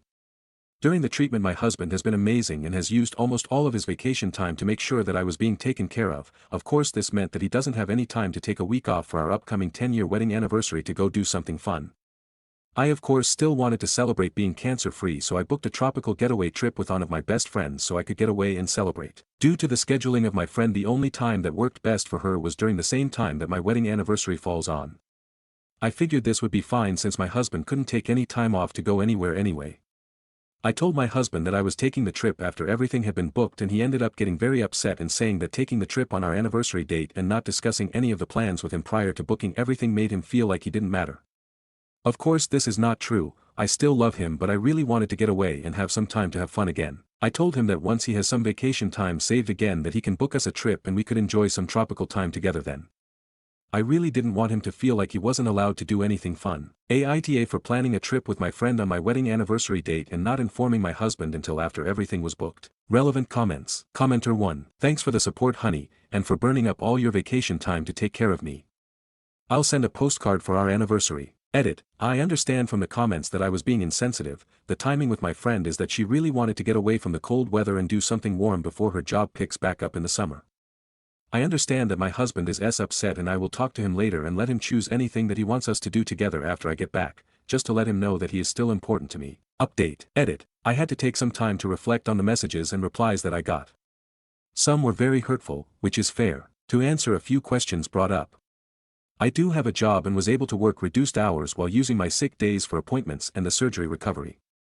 My husband's work would not allow for him to use his sick time for this, so he had to use his vacation days. The cancer I had thankfully wasn't as severe as some people's family members here. But it still took many appointments, a surgery to remove most of it plus lymph nodes and then the resulting radiation therapy and follow-up appointments. I have decided that I would push back the trip and leave the day after our anniversary so my husband and I can spend our anniversary together. I did apologize to my husband for booking the trip without talking about it with him first. He has had no issues with me taking time to spend with my friends in the past and I honestly didn't think he would mind that much. My friend is obviously upset with this as she has to reschedule her days off as well as parts of the trip that she contributed to, but I hope she understands the situation. I want everyone to know that I really wasn't trying to be the biggest asshole on the planet. This has been a very stressful time and I'm just trying to keep everyone happy as I care about everyone in my life. Relevant comments. Why not just cancel the trip altogether? Canceling the trip at this point would be a huge blow to my friend. I've already got her to agree to reschedule and changing my thoughts again to fully cancel would put a financial burden on her as most of the trip expenses were non-refundable. She is already upset and is focusing that anger on my husband as she blames his reaction for the change and isn't budging on that opinion. I think I can live with this as they never really got along in the first place. I told my husband that he shouldn't take her anger personally, and to just ignore her if she makes any comments about him. I really don't want everyone to be full-blown at each other's throats as things are tense enough as it is. Commenter 1. YTA. You're backing your friend over your husband and placating her irritation because you think you can take your husband's love for granted, since you're assuming it will always be a constant. This makes you a huge asshole and your friend an even more massive asshole. Your friend openly showing animosity toward your spouse is the problem in this scenario. The fact that she makes comments about him that you not only allow, but you have the nerve to tell him not to take personally, shows just how far up your ass you have your head. One day your husband is going to decide he deserves better treatment and he's going to leave you. Reply. I don't think that I'm taking his love for granted. I really appreciate all that he has done for me before and after the cancer diagnosis. My friend has always been a bit hostile towards men in general. She hasn't always had the best luck with relationships, which could explain her attitude, but she is a great person that I've known for decades. This is why I told my husband to not mind her comments. I really don't think that any of her comments are personal attacks on anyone. Update. Edit. I can't believe that this topic is still getting attention. I should probably note that I did go on the trip and I made sure to email my husband every day to let him know that I was safe and that I love him. I don't think that he was mad about it. He seemed happy to see me when he picked me up at the airport. Overall, I think everything worked out in the end. So I may be the asshole, but that is now in the past and we can move on with our lives. Final comments. Commenter 1. God, I don't even care about the updates. This is the most insufferable AITA story I've seen yet. Like, honestly, you husband deserves someone who would have put as much into him as he did you, and the fact you didn't want to spend your 10-year anniversary with him. Then you tried to give more reasoning to go after everyone called you the asshole. Your husband is more than you deserve, honestly. Reply. Think that's being a bit unfair. I'm sure there are worse AITA stories on here. So I had a lapse in judgment. It's not like I purposely went out to do harm against my husband. We all make mistakes every now and then. And as I said before, he didn't seem upset when he picked me up, we just moved on from this. Commenter 2. Didn't seem upset. You think he's going to try to make the wife he loves and had been dealing with cancer feel guilty? You are so out of touch, it's honestly baffling. Your husband deserves so much more than you. Stories number 33. My mom won't touch my phone anymore. So my 25F parents were kinda strict growing up and I only got a phone at 16 which they would monitor. My mom would do this thing she thought was funny where she would randomly pull my phone out of my hand mid-text or mid-scroll and randomly go through it to make sure I'm not doing anything wrong, or have time to hide anything. Anyways, she never stopped doing this like ever. Even though I'm an adult and pay my own bill, I got married in October to an awesome guy, 30M, and he had some errands, so I decided to visit my parents. My mom decided to be funny, and pulled my phone out of my hand to see what I was doing and saw a spicy conversation between the husband and I, and now she won't talk to me or look at me whilst my dad and I found it hilarious. My dad told her it serves her right for not respecting boundaries and it's her own fault. My husband found it hilarious too. My mom is my mom and I do hold it against her, but she definitely needs boundaries, and in a way we're glad this happened. TLDR, Mum decided to do random check on my phone and saw private spicy conversation between husband and I. Edit. Since all of you were so insistent that my parents are abusive, cruel etc. and were experts, I went and spoke to my actual psychologist who has known me for years since I was a teenager and knows my family relationship and dynamics, and she said it's not abusive, so yeah, all of you experts can keep it to yourselves now. I see her because of other issues I had as a teen and not because of my parents. Stories number 34. Whipped her for breaking up with my GF for her getting a tattoo of her deceased ex's name. However, the other day I saw her with a wrap around her arm. I could tell it was a tattoo and asked her what she got. She showed me and it was the name of her ex. I did not say anything, and if my GF caught on to what I feel. Heck, exactly how to feel. I feel pissed, sad, jealous, and somehow betrayed. I feel like she never got over her ex now. I understand missing him, and being sad he's gone. But go as far as a tattoo, like damn. How to handle this other than to just piss off tbh. Aita has no consensus bot, OOP was NTA. Relevant comments. Commenter 1, it is weird, have you talked about it at all? I understand that she is grieving, but it is still tattooing your ex's name on your body. Were they close? Does she usually get impulsive tattoos? Reply, they were on friendly terms after they broke up. And no. My GF has 4 other tattoos that she's gotten over several years now. Terrapupi 38, may I ask how she was together with him and why they break up and how long you both been together? Reply, about 2 years, and all I know is that he broke up with her, and she never really liked talking about it, and for about 3 years. Downvoted commenter, she's healing, you can be there for her while she does that, or leave. What are you scared this tattoo is going to lead to? She literally can't do anything with the guy anymore. Ask yourself if you're really jealous of a dead person. Reply, what are you scared this tattoo is going to lead to? She literally can't do anything with the guy anymore. Yeah, that's the problem. She can't, but I'm worried she'd want to. Commenter, seeing as you both went to the funeral, I'm assuming they were still close. Were they married or had any children together? Reply, nope, no kids or marriage, and I wouldn't say they were super close after the breakup. On friendly terms for sure. Update, whipped her for breaking up with my GF for getting a tattoo of her deceased ex's name. First post, I broke up with her. I talked to her and told her I couldn't deal with this. She asked me what, and I told her the tattoo. She was somehow shocked. She tried to convince me this tattoo wasn't like that. I told her she literally got her ex's name on her for the rest of her life. I told her that's just not something you do when you are with someone else. She told me she was sorry, and she didn't think about that, and that she'd get it removed. I told her if she's gonna do it for her own sake, because that's not gonna change my mind. I told her the damage was done, and I simply don't think she's over her ex. She tried to tell me she was, but I told her that tattoo speaks so much more than her words. I feel a weird relief. I feel tired, but calm. Relevant comments. Commenter, yes, he's dead, not living in the next town over. Jesus fucking Christ, dude, grow the fuck up. Do the rest of the world a favor and refrain from dating anyone ever for any reason until you gain a modicum of emotional maturity. People will always love the ones we've lost, and grieving takes many different forms. I swear to God, everyone is just a weirdo self-obsessed dickhead these days. We're in a relationship, everything you do needs to relate to me or you're the problem. Reply, so she can create a whole ass altar, name our kid after him, profess her love, and it's all cool just cause he's dead. Commenter 2, so what if she's not over her ex? So what? So what if she cries over his memory every day? Could you love her despite that? If you can't, you don't love her, you never did. You just want her to think of you all day. To be honest, she needs to find a better guy, one who can love her, where she is at. Reply, so I have to accept she rather be with her ex. I have to accept the person I love the most thinks of me as second best. Fuck that. Commenter 3, I'll give you a different view. Her ex is dead, he's not a rival to you. Did she love him? Probably. Will he stay in her heart for a long time if not forever? Maybe, but that doesn't mean she loves you less, cause every love is different, and in our hearts there's place for more than one love. We love different people differently, and then, you don't know what kind of love she felt for that guy, who again, is not someone she's going to cheat on you with. You were jealous on a memory. Again, like the others say, it's her right to tattoo herself, your right to break up with her for any reason.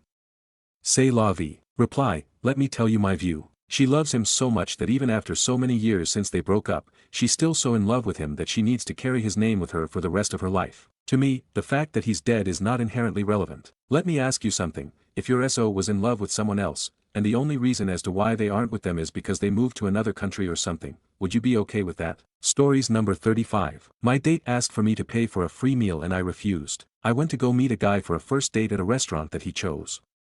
We met in the parking lot and he had a medium-sized box with him. When I asked what it was, he said that it was work-related and the restaurant owners were clients of his. He was a salesman for something. He disappeared for about 15 minutes while I was being seated. It was a bit awkward to be sitting at the table alone for the first 15 minutes while he double-booked our date with work.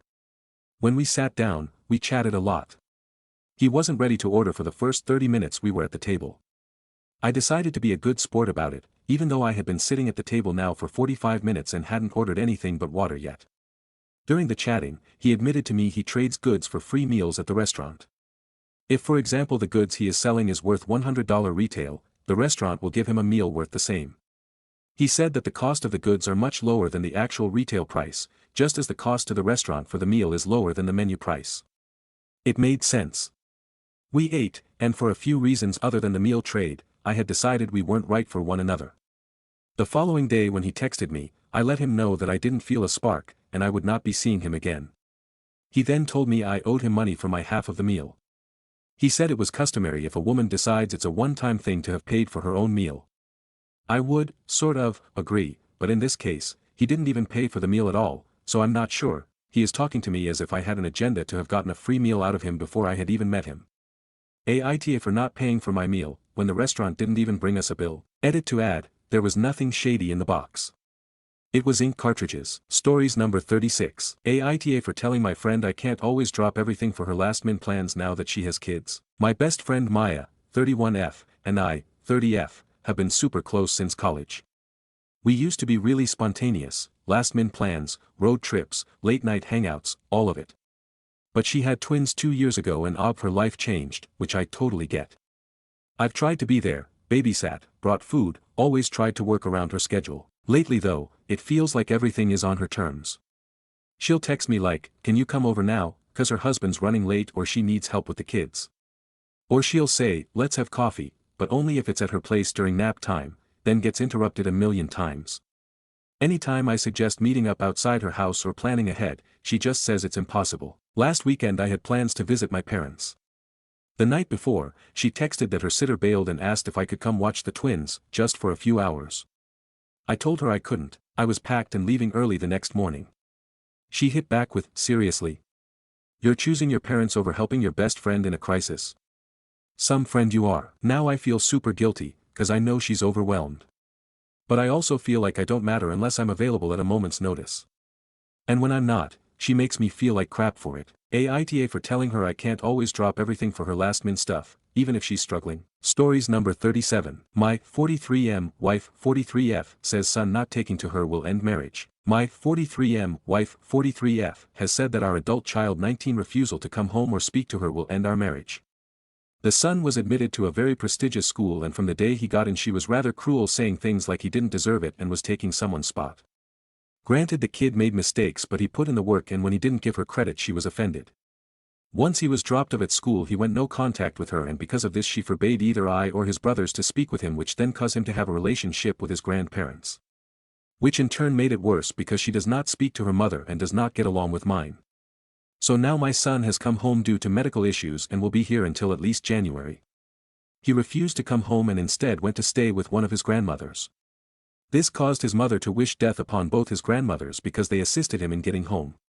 She has essentially blamed me for him not coming home or talking to her and has stated it is the nail in the coffin for our marriage because I didn't fight for her and force him to come home. The last time they saw each other was Thanksgiving and she slapped him because she didn't like something he said. I feel like she is having an extreme response and maybe some mental health issues. I'm on the verge of calling it quits. Is there any recourse here? Stories number 38. My BF is way more attractive than me and it's ruining my life. I, 24F, recently started dating a guy I met through a friend. He's tall, incredibly muscular, rich, and very attractive. I mean attractive to the point that one time we were out together someone gushed over him and compared him to James Dean. Whenever we're out I can see other girls looking at him and many of them are very pretty. I've never really been insecure in my life but I am a realist. I am not very attractive. I would say average at best. I try to keep myself looking presentable but I have one of those faces that would need heavy surgery to be considered pretty. My BF and I get along great when we're alone but when we're in public I start to feel awkward and ugly next to him. It also doesn't help that his ex-GF is an Instagram model. I feel like I lack something that other women could provide for him and he could easily score a very pretty girl. I don't want to feel like I'm in a constant competition with girls who I simply will never look like. I really care for my BF but being with him is ruining my self-esteem. What should I do? Stories number 39. Called my girlfriend, my lady friend, and she blew up. So I'm back in the dating world 40M after a 10-year marriage and then started dating after a couple years. Anyway, I finally found someone who I liked enough to move to exclusive and start planning for a long-term relationship. Anyway, we were out and I introduced her to a friend as my lady friend, to which she got visibly quiet. When we got in the car she blew up, saying that I was leaving the door open and that I wasn't willing to call her my girlfriend. I told her that I'm 40 and I haven't said I was dating a girl since I was in my mid-20s. I asked if I should have said partner. She said it's fine, and that she will just tell all the men who hit on her that I'm her friend who's a guy, you know, a guy friend. Now she's giving me the silent treatment and won't let me bring it up again. Aita. Should I just start calling her my girlfriend from now on? Stories number 40. Aita for not going on a family camping trip because my boyfriend's daughter's friends are going. I love my boyfriend and adore his daughter. Every year we go on a family camping trip with a group of friends. Last night, my boyfriend's daughter let me know her friend's parents will be dropping off their trailer where we are camping so she and her friends can stay in it. I asked how many friends and it is 6 teenage girls total. I know I will be responsible for watching, feeding all the kids, and cleaning the trailer out after the trip.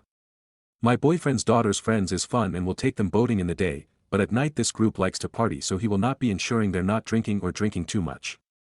I worry about something bad happening so would not be able to relax as I'd be the one on duty. This sounds like a lot of work and stress and not a lot of fun for me so I have decided not to attend the trip. My boyfriend says I'm an asshole and ungrateful for not attending. Aita for skipping the trip because I don't want to monitor 6 teenage girls. Stories number 41. My 16M family wants me to Photoshop a diploma for my brother, 22M. So long story short, my brother is 22 and doesn't have a diploma or any skills. He usually bounces between under-the-table jobs to being jobless. He doesn't have that many opportunities, so he had the idea, or maybe another sibling suggested it, that he'll just have me scan my older sister's high school diploma, and Photoshop his name and what would have been his graduation year on there. All of my family is on board with this, except for me. At first I argued it was illegal, but then one of my sisters called me a hypocrite because I torrent programs and download music, and I responded with saying that so if anyone downloads music or torrents a program, they are not allowed to criticize other illegal actions like murder or rape. She said that I can't compare that to photoshopping a diploma, but I was just giving an example. Since when did doing a small illegal thing become equivalent to condoning all illegal things? Anyway, that's besides the point. All my sisters kept telling me how I do nothing for the family, and how they always do stuff for me, and that I need to do this for my brother, while my mother tries to guilt-trip me into doing it by saying, do it for me. I told my sister why doesn't my brother just get his GED, I dropped out of high school last month and am close to getting my GED this month, and she replied with saying that my brother isn't mentally developed and that he can't simply do that. I then tell her that he dropped out, he now needs to face the consequences. She said that isn't fair because he was dropped on his head as a baby, and he isn't mentally developed. Okay, he is academically stupid because he never paid attention in school and makes horrible decisions, but he doesn't have a disability and is completely functional. Anyway, I should also note that I don't even like my brother. He constantly lies and steals, though on the bright side as of recently he hasn't stolen from anyone because he has a job and my mom sometimes gives him money, but despite that just a few days ago he took her credit card from her purse. Anyway, yeah, me and my brother don't get along. Fights between us are rare, but a month ago we got into a huge fight and all my sisters and my mom tried getting between us, and I ended up pulling a knife on him. He said he was going to rape me. My other sister makes an argument that I have to do this because my brother does stuff for me. Like driving me to a college to take 2 of my GED tests. With my mother's car. With gas my mother filled. And then when he picked me up my mother went, and she wanted to stop by 3 different places, and he cursed at her and told her to choose one place. Other things he has done for me was he got me a public sub with his food stamps a few weeks ago. And sometimes he drives me to my friend's house, again, with my mother's car that he always wastes the gas on immediately after dropping me off. He does my mom driving favors so he can get the car and give one of his friends rides. Anyway, my entire family keeps getting on my case saying I have to do it. I keep on hearing that I don't do nothing for my family and how I don't benefit my family from one of my sisters, and that they always do stuff for me. TLDR, family pressuring me to Photoshop a diploma for my brother. I don't want to do it but wonder if I should to get them all to shut up. Do you think I'm being selfish if I don't do it? Relevant comments. Commenter 1. Did everyone just miss the part where a 22-year-old man threatened to rape his 16-year-old brother, or that this family gets into knife fights? OP has much bigger problems than this stupid diploma issue. Reply. Don't worry, it was just his shittalking during the fight. He learned it from my 27-year-old brother who has a habit of saying he'll rape people when he's mad. I don't actually fear that he'll rape me, I just mentioned it to show how much of a disgusting human being my brother is, and why I don't want to do him favors. As for me pulling a knife on him, well yeah. He's 6 years older than me, I needed something to equalize the fight. Commenter 2. Just for clarity though, you don't actually think it's normal for someone to threaten to rape someone else, especially a family member, right? Even when people get mad, they don't threaten rape. Update. Well, I'll make this a quick update. After making the post and receiving a few comments where people said that my family was being stupid and it wouldn't work, I read them to one of my sisters and mom. My sister and mother were surprised to hear that it wouldn't work, and didn't know that background checks could figure out whether or not you graduated high school. Status quo is returned to normal, they left me alone about it now. Today when I looked at the post again, I was surprised to see that it had blown up quite a bit. I showed them the post a few hours after it was posted, so I was surprised to see it now have over 100 comments. The new comments addressed something that I feel needs to be clarified. Yes, my brother did threaten to rape me, but it was all shit talk. He got it from my 27-year-old brother who always threatens to rape people.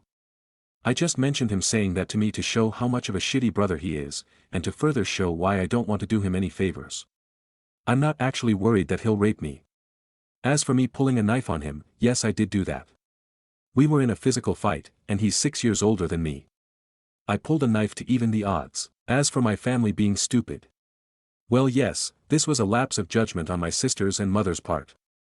My mother gets a pass because she doesn't know how background checks work, and is a bit clueless when it comes to certain things. She didn't grow up in America. However, my sisters, they genuinely didn't know that background checks would show whether or not you graduated high school, and thought that just having a physical copy would be enough to get you a job. Some comments did say that most jobs would be too lazy to confirm, so I guess they weren't completely off the mark. As for them being stupid, they're all smarter than me. My oldest sister graduated high school with a 4.0 GPA, and is a year away from becoming a pharmacist. My other sister graduated with a 3.9 GPA, and got her bachelor's in college a few years ago. And then my other sister, I know. I have 3 sisters, is incredibly intelligent and has more common sense than all my family combined. She just sided with my family because she's admittedly biased and likes ganging up on me. My brother on the other hand. Yeah, he's stupid. As for abuse in my family, yeah, my family is pretty abusive. My parents abused all my siblings, but stopped around the time when I was like 4 or 5. My oldest siblings took over abusing us. My oldest sister stopped abusing us because not only she moved out, but because by the time me and my other sister, the biased one, were in middle school, we could kick her ass. My oldest brother is still abusive, and that hasn't changed because my mother is an enabler, and my dad is passive. He moved out a month ago, though it would suck if he returned. There isn't really abuse in my house at the moment. As for my 22-year-old brother, my mother enables him the most because parents will always protect their weakest child. I'd prefer if my mom would disown both my brothers, but it isn't going to happen. My family wouldn't be so bad if my 2 brothers were gone. For anyone who is curious, I do plan on cutting my brothers out of my life when I grow older, but not the rest of my family. Anyway, I'm sorry for going off topic, I just needed to address some of the things said in the comments of the original post. TLDR, showed my sisters and mother some of the comments in the original post, they got off my case. Status quo is returned to normal. Top comment. Commenter 1. The more you describe your family, the more it seems that a fraudulent diploma is the least of your problems. Get out when you can. Update 2. It's been 2 months since I posted the update on this entire problem. I know I said the situation was solved after I told my sisters about the posts, but apparently it wasn't. Also, this update is a month and a half late, but never late than never. Okay, a few weeks after my first update was made, my brother applied for a job at an airport. I'm not sure what the job entailed, I'm pretty sure it's simple manual labor stuff. That's besides the point. So, to get this job my brother needed to take a drug test, and show proof that he had a diploma or GED. Even though the GED part came first, I'll start with the drug test part. So my brother smokes weed a lot, so he had my oldest sister ask me to pee in a cleaned out eye drop bottle. I refused, so my sister had to be the one to do it. My brother's plan was to wear tight underwear and hide the eye drop bottle under his nutsack, his words, not mine. The day he went to go take the drug test, he chickened out and ended up using his own pee. He fucking passed. He smokes weed almost every night. He must have had weed in his system. But he fucking passed.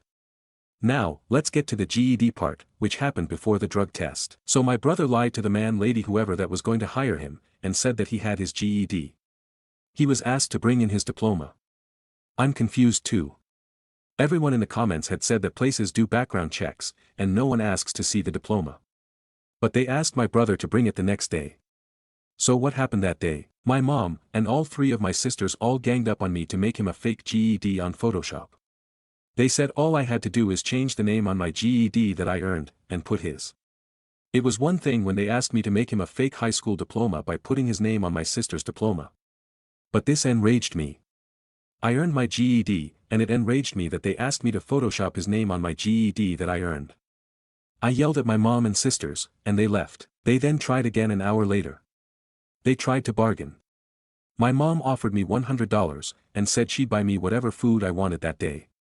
My sister said that I wouldn't even have to do it, and that all I had to do was teach them how to do it, and also teach them how to get Photoshop. This went on for hours. They would leave and come back 20 or 30 minutes later. Finally, it was night time, and I just got sick of it. I said fine, I'll make it.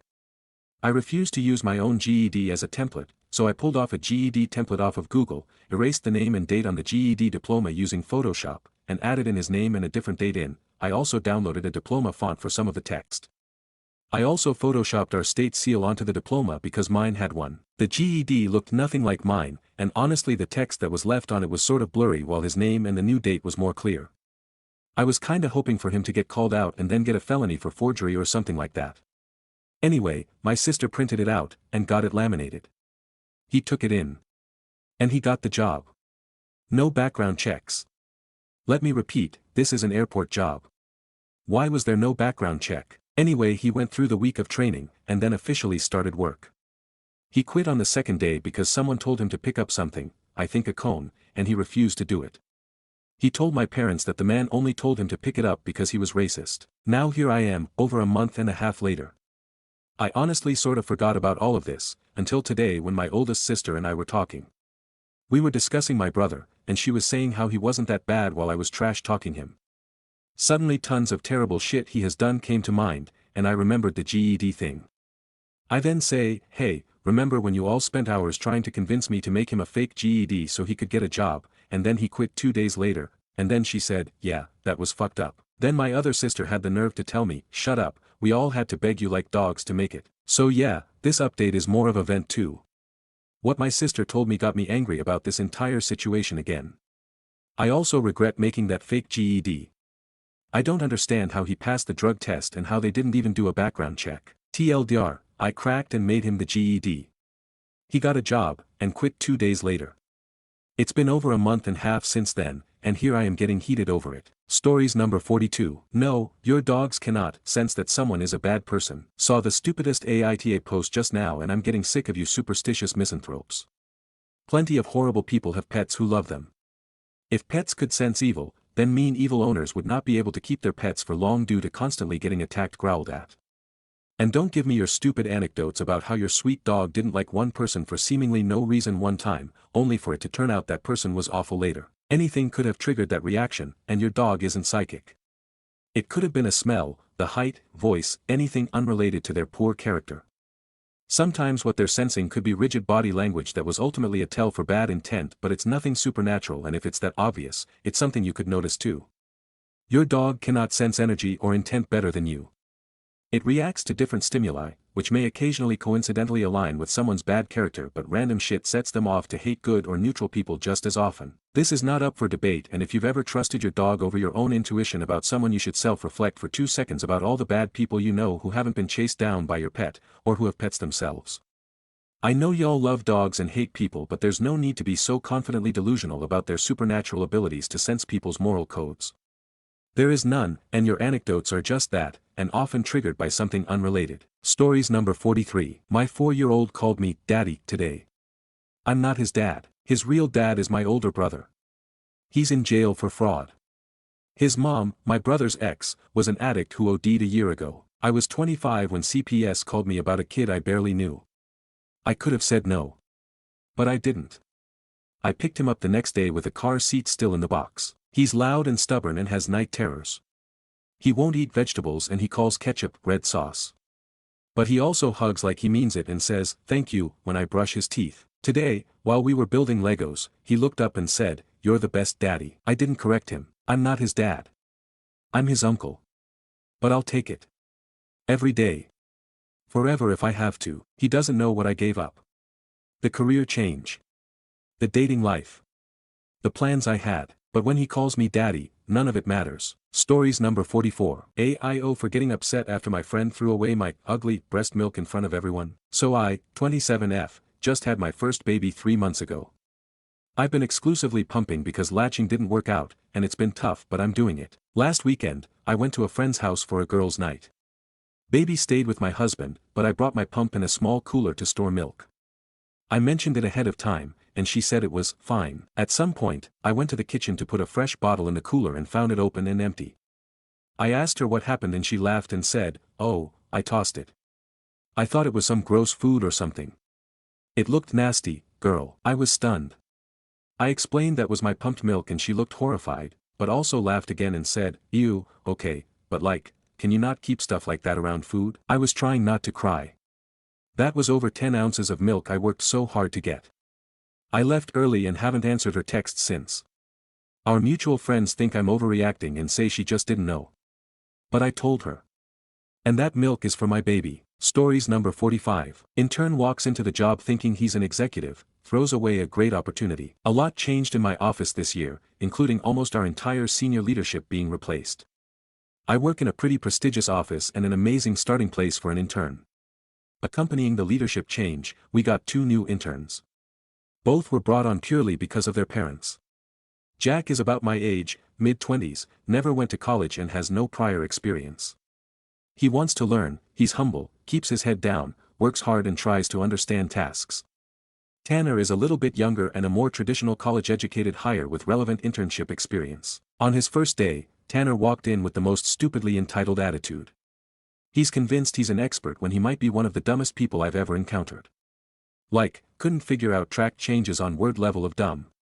He bullies Jack, condescending language, constant put-downs and treats him like an assistant, and cringe-worthily spends a lot of his time in the office trying to flirt with female colleagues who are blatantly not interested. Also, remarkably, he has a long-distance girlfriend. Worst of all, he reserves the worst behavior for our black and female coworkers. As a literal fetus, he spent weeks trying to boss much more experienced, respected and knowledgeable coworkers around. This culminated in a massive, public outburst where he warned a 50-year-old senior lawyer that they were going to have a problem if that's the way you react, after she gently brushed one of his stupid demands aside in a group chat. Generally they're just ignored, but he was being particularly insistent that day. In contrast, he's respectful to me, doesn't bug me, I don't give him the time of day, and hilariously tries to deepen his voice by a whole octave when he talks to me. I'm male, white, tall and conventionally good-looking. I have a great reputation in my workplace, but don't have the experience or seniority of the colleague he threw a fit at. As soon as I heard about his fit, I texted our boss because the lawyer is a friend and someone I respect. We chatted and agreed that Tanner's outburst was unacceptable. It wasn't so much a discussion as a joint WTF. The following day, Tanner received what can only be described as a third butthole. Apparently, he genuinely thought that he was an executive. It was made exceedingly clear to him that he is, in fact, an intern. He's managed to alienate the entire office at this point, and it looks like he's set to be transferred to an office senior leadership wants to get rid of. Stories number 46. A letter to the dog walker. You don't know me, and really, I don't know you. I have never spoken to you and I don't even know your name, but I see you on my commute every day. You see, I take Woodland Avenue towards the UK campus each morning, and sometimes, if the timing is just right, I see you. Well, to be more specific and quite candid, I see your dog. Your dog is not big, but not small. They are mostly white but I think might have black and or brown patches in some places. They are a scruffy-looking thing, all wiry hair that cannot be tamed, and they always seem to have their little tail wagging straight up. They go on this walk with you most days, at least during the work week, and even if the weather is less than ideal, sometimes they get to go on a walk anyways. I wanted you, dog walker, to know that your dog is the highlight of my morning. You see, last February, I lost my soul dog. He was roughly 12 years old, give or take, and I had owned him for 8 years when he passed. He didn't look like your dog, he was tan, bigger than your dog, but not too big, and overall just a totally different dog, but they do both share something. They are scruffy. I don't get to see a lot of scruffy dogs, but I fell in love with wire-haired mutts over the years I had my boy. When he passed, I started noticing scruffy pups more often than before, if only because they seemed to bring me some sense of happiness. Seeing your dog, that scruffy little thing on their morning walk, really makes me happy each morning. I look forward to seeing your dog on my commute, I smile every time. My hope is that, via the power of Reddit, maybe you'll see this. I hope it isn't too weird or anything. I just thought you might want to know that your dog, whoever they are, is the highlight of someone's morning. I wish you both the best in life and lots of lovely morning walks. Sincerely, a commuter with a love for scruffy dogs. Top comment. Oh my goodness. That's me and my pup. Her name is Popcorn and I typically walk her in the morning with my son, down Woodland Ave and through the park. She's 5 years old and we adopted her as a puppy from the Woodford Humane Society. I'm so terribly sorry to hear about the passing of your sweet doggo. I believe all dogs hold a special corner in our hearts but scruffy ones are extra specially super duper lovable. Plus, Poppy is wildly skittish so keeping her from the grooming shears is best for everyone. Your message positively made my day, and that of my family's. Thank you so much for putting this out there and for letting Popcorn pass on some fluffy positivity in your morning. Feel free to stop us anytime. She'd love to say hi with a scruffy sniff. Popcorn. Commenter 2. This is the cutest interaction I've ever read on Reddit. Here, take my award. Update. Some of you may recall my original post here on this subreddit seeking a dog, and her walker, on Woodland Avenue. I edited that post to mention at the bottom I had successfully found the pair, but sadly, I wasn't able to meet the lovely, scruffy canine right away. Life happens, as we all know, and my commute is often down to the minute, meaning I have very little time most mornings to stop and chat. Today was different. Today I had spare time by some miracle. Not only was I running ahead of schedule, but my path crossed with the creature I had been waiting for, Popcorn, giving us her best attention, of course. I was delighted to meet Popcorn face to face, in the flesh. No longer was she just a cutie patootie walking down the street with her people, now, clearly, we were going to be best friends. Some bombastic side-eye there, Poppy. Alright, well, maybe not best friends right away. Popcorn was a little shy, considering that to her, I am just a stranger. That's alright, though. No feelings are hurt here, Poppy, don't you worry. Sniff sniff sniff. I will keep waving every morning. Popcorn's mom told me that not only did the original post I made bring her joy, it has spread joy to her kids and family, too. I'm delighted to know that my little post, thrown into the ether of the internet on a whim, has brought us together in this way, and I'm happy to share a little joy for everyone in Lexington with this update, too. I did get a picture with Popcorn and her mom, of course, but I'll hold on to that one for privacy's sake, winky face. You'll have to take my word for it, though, that she really is just as cute in person as she seemed from across the street on my way to work.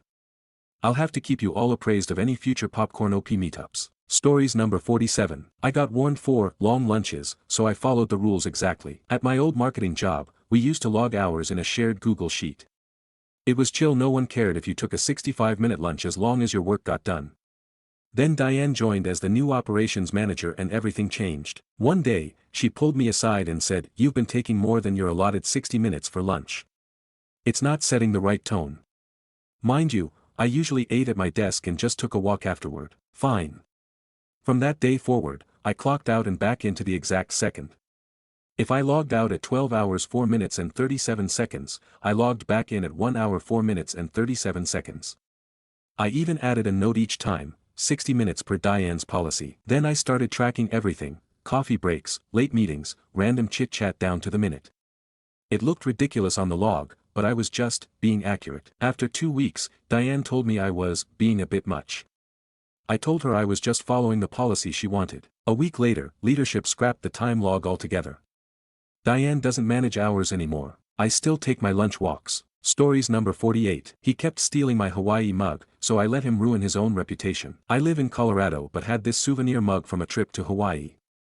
Bright blue, volcano design, and clearly labeled with my name on the bottom.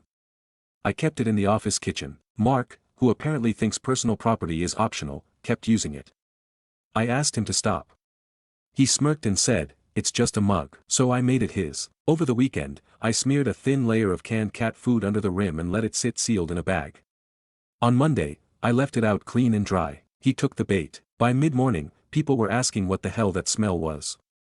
Mark looked nauseous. Someone said it smelled like a corpse microwaved in fish oil. He dumped the mug in the sink and left early. I didn't say a word. But I did start a quiet conversation later about how gross it is when people use each other's stuff. He's been drinking from paper cups ever since. People still avoid the break room when he's in it. The mug's back on my desk now.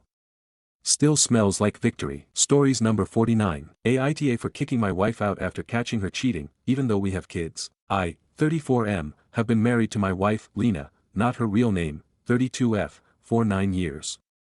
We have 2 kids together, a 7-year-old daughter and a 4-year-old son. I thought we were solid. We've had our ups and downs, like any couple, but I never thought infidelity was something I'd have to deal with. For the past few months, Lena has been acting off, suddenly guarding her phone, working late more often, and getting defensive when I asked simple questions. I didn't want to be that paranoid husband, so I brushed it off. That is, until I came home early from a work trip. I was supposed to be back Friday night, but surprised her Thursday afternoon. I walked into our bedroom and found her in bed with another guy. It felt like a movie. I froze. She screamed. He scrambled to grab his clothes. I didn't say a word. I walked out of the room, packed a bag for her, and told her to leave. She tried to cry and explain, but I just told her, "You made your choice. Get out." Now here's where the debate starts. Everyone in her family, and even some of mine, is saying I overreacted. That I shouldn't have kicked her out immediately because of the kids. That I should have talked it through, considered therapy, or at least waited to figure out a custody plan before making her leave. She's now staying with her sister and begging me to fight for the family. The kids are confused, and I've been trying to protect them from the details. I haven't told them anything except that Mommy is staying at Auntie's for a while. I get that this affects more than just me, but I feel like I didn't ask for this. I gave her everything I had. Loyalty, effort, time. And in return, she brought another man into our home, into our bed. Now I'm being called cold and unforgiving.